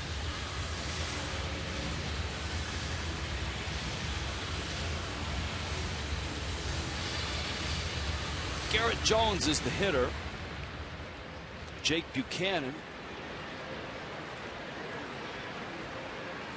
who last worked Wednesday night in Oakland, and he gave up 2 runs on 5 hits. Astros were beaten 13-1 in that ball game.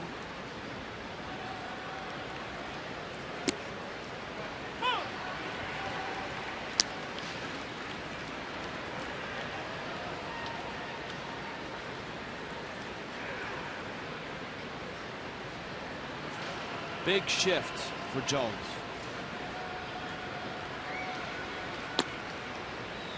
Altuve way out in shallow right. MARWIN GONZALEZ, the shortstop, almost playing in a normal second base. And Dominguez now, the third baseman, is right where Gonzalez usually plays at short. And the shift works. Jones hit it on the button. Gonzalez there to make the catch. JORDANY VALDESPIN, new to the fish, finds the Crawford boxes, and it's 7-3 in the ninth.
Florida is brought to you by your South Florida Honda dealers and sfhondadealers.com. By UHealth Sports Medicine, official sports medicine provider for the Miami Hurricanes and Miami Marlins. We'll get you back in the game. And by Florida Power and Light.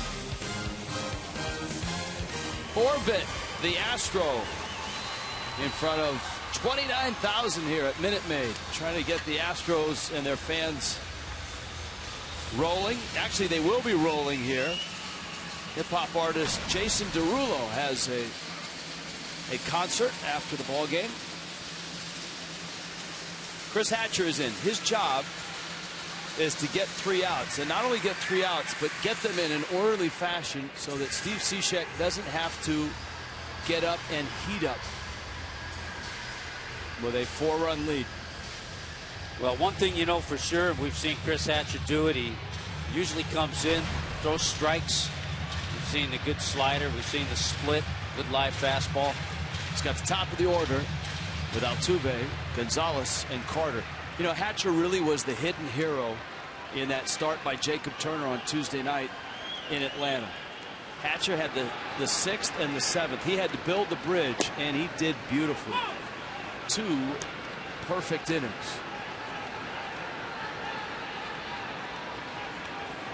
Tell you what, he threw so free and easy in those 2 innings. He could have gone his 3rd inning. Altuve 2 for 4.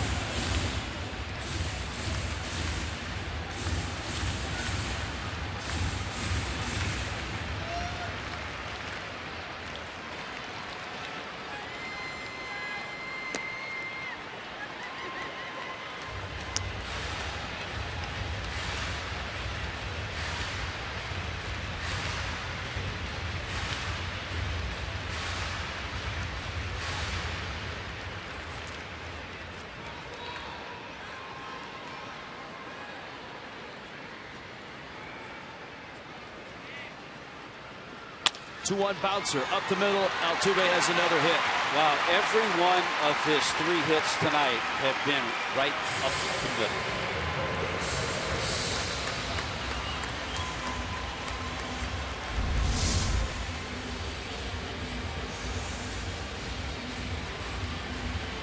All 3 just like that.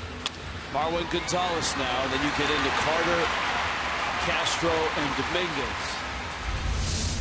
145 hits. Jose Altuve. 3-hit games. Look at that. He can brag to his countryman, Miguel Cabrera. See, he and Miggy are on all those hit lists.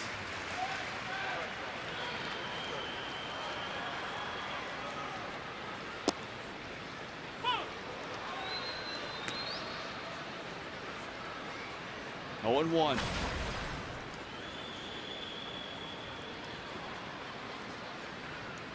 The goal here, obviously, for the Marlins, win the ball game, get the outs. The subplot here is, can Hatcher keep Cishek seated?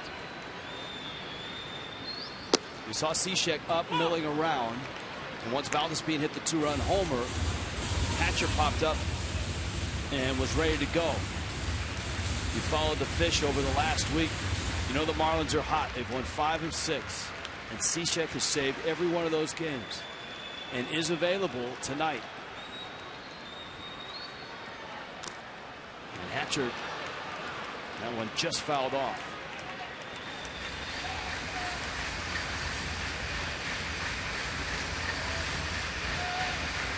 There's no off day for the Fish. They play tomorrow. They travel tomorrow night. They open the series against Washington on Monday night.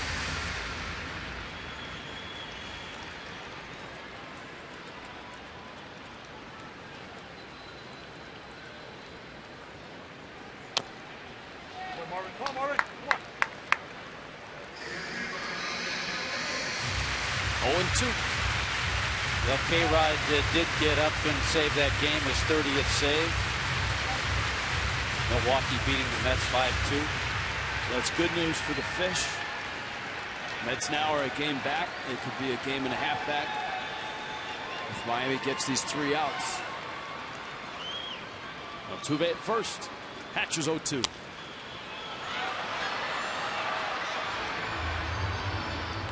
Transformation of Chris Hatcher from catcher, major league catcher, to major league pitcher has been astounding to watch. Guy with a live arm, obviously, in his first year learning how to pitch Double-A and in Triple-A. He was a thrower. Had to teach himself a split slider. Little by little, he's mastered those pitches. I think the part of a catcher making that transition is that he has a little bit of an idea of what he wants to do, because he was once the guy calling the pitches. But it's the transformation and learning how to throw those pitches at this level.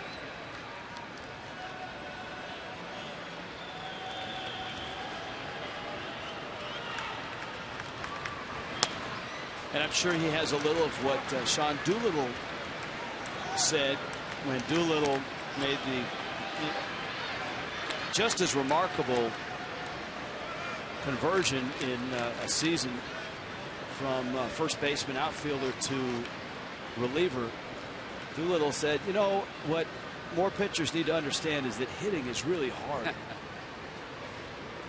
And Doolittle, very aggressive and very successful reliever for Oakland. I've always said a thought a great drill would be to just have pitchers stand around the batting cage during batting practice. When the batting practice pitcher's throwing 60, 70 miles an hour, watching guys hit, every ball they hit isn't a home run or isn't a base hit. They hit fly balls, they hit ground balls that are outs.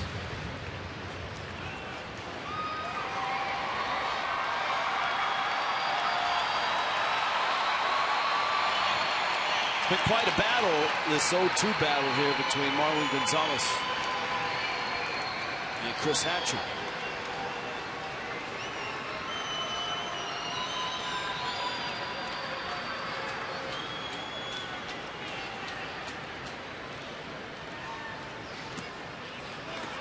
Good job by Saltalamacchia. 1-2. The count is 1-2. And that was the 9th pitch of the at-bat.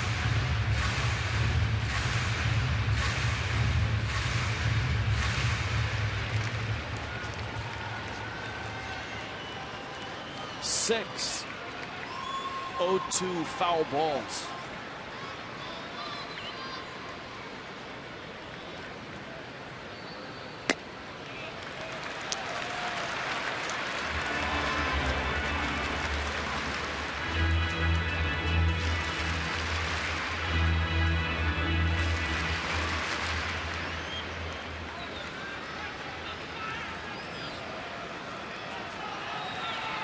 Now the 2-2.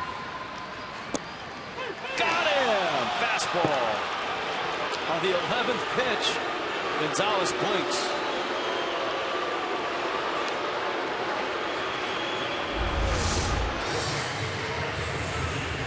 He came with that fastball. I would guess it's going to show it's in the strike zone, and there it is, number 11. Plenty of the plate and above the knees. That was quite a sequence. Now Chris Carter, who was 2 for 4.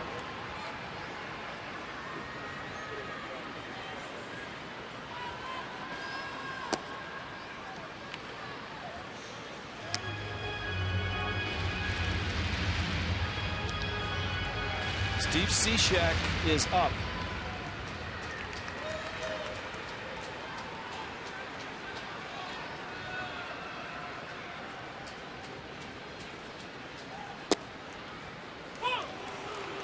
Hatcher gets a strike. 1-1.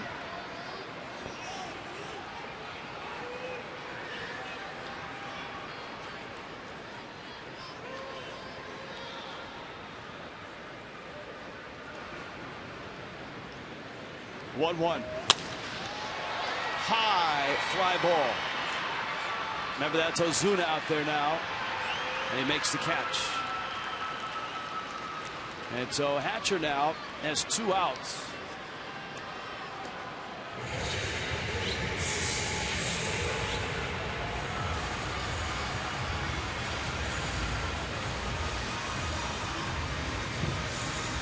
Hatcher going to retie the shoe. Here's Castro, who had a 2-run homer back in the first. He's also singled in the ballgame.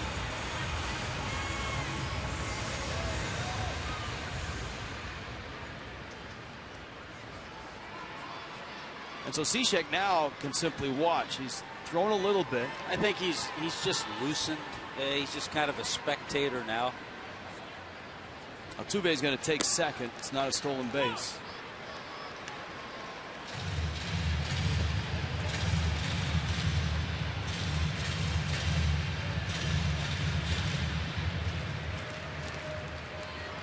Hatcher gets a strike. It's 0-1.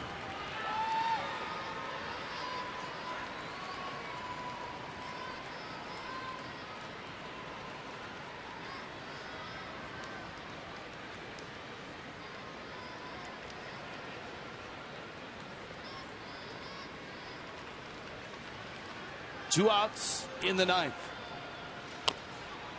Little tapper, Saltalamacchia. Ball game. Barely Jones had to catch it, get back to the bag, and Miami has won the first 2 here in Houston. And the Marlins stay hot. They've won 6 of their last 7. big night for Giancarlo Stanton. A 3-run double. Big night for JORDANY VALDESPIN. A 2-run homer.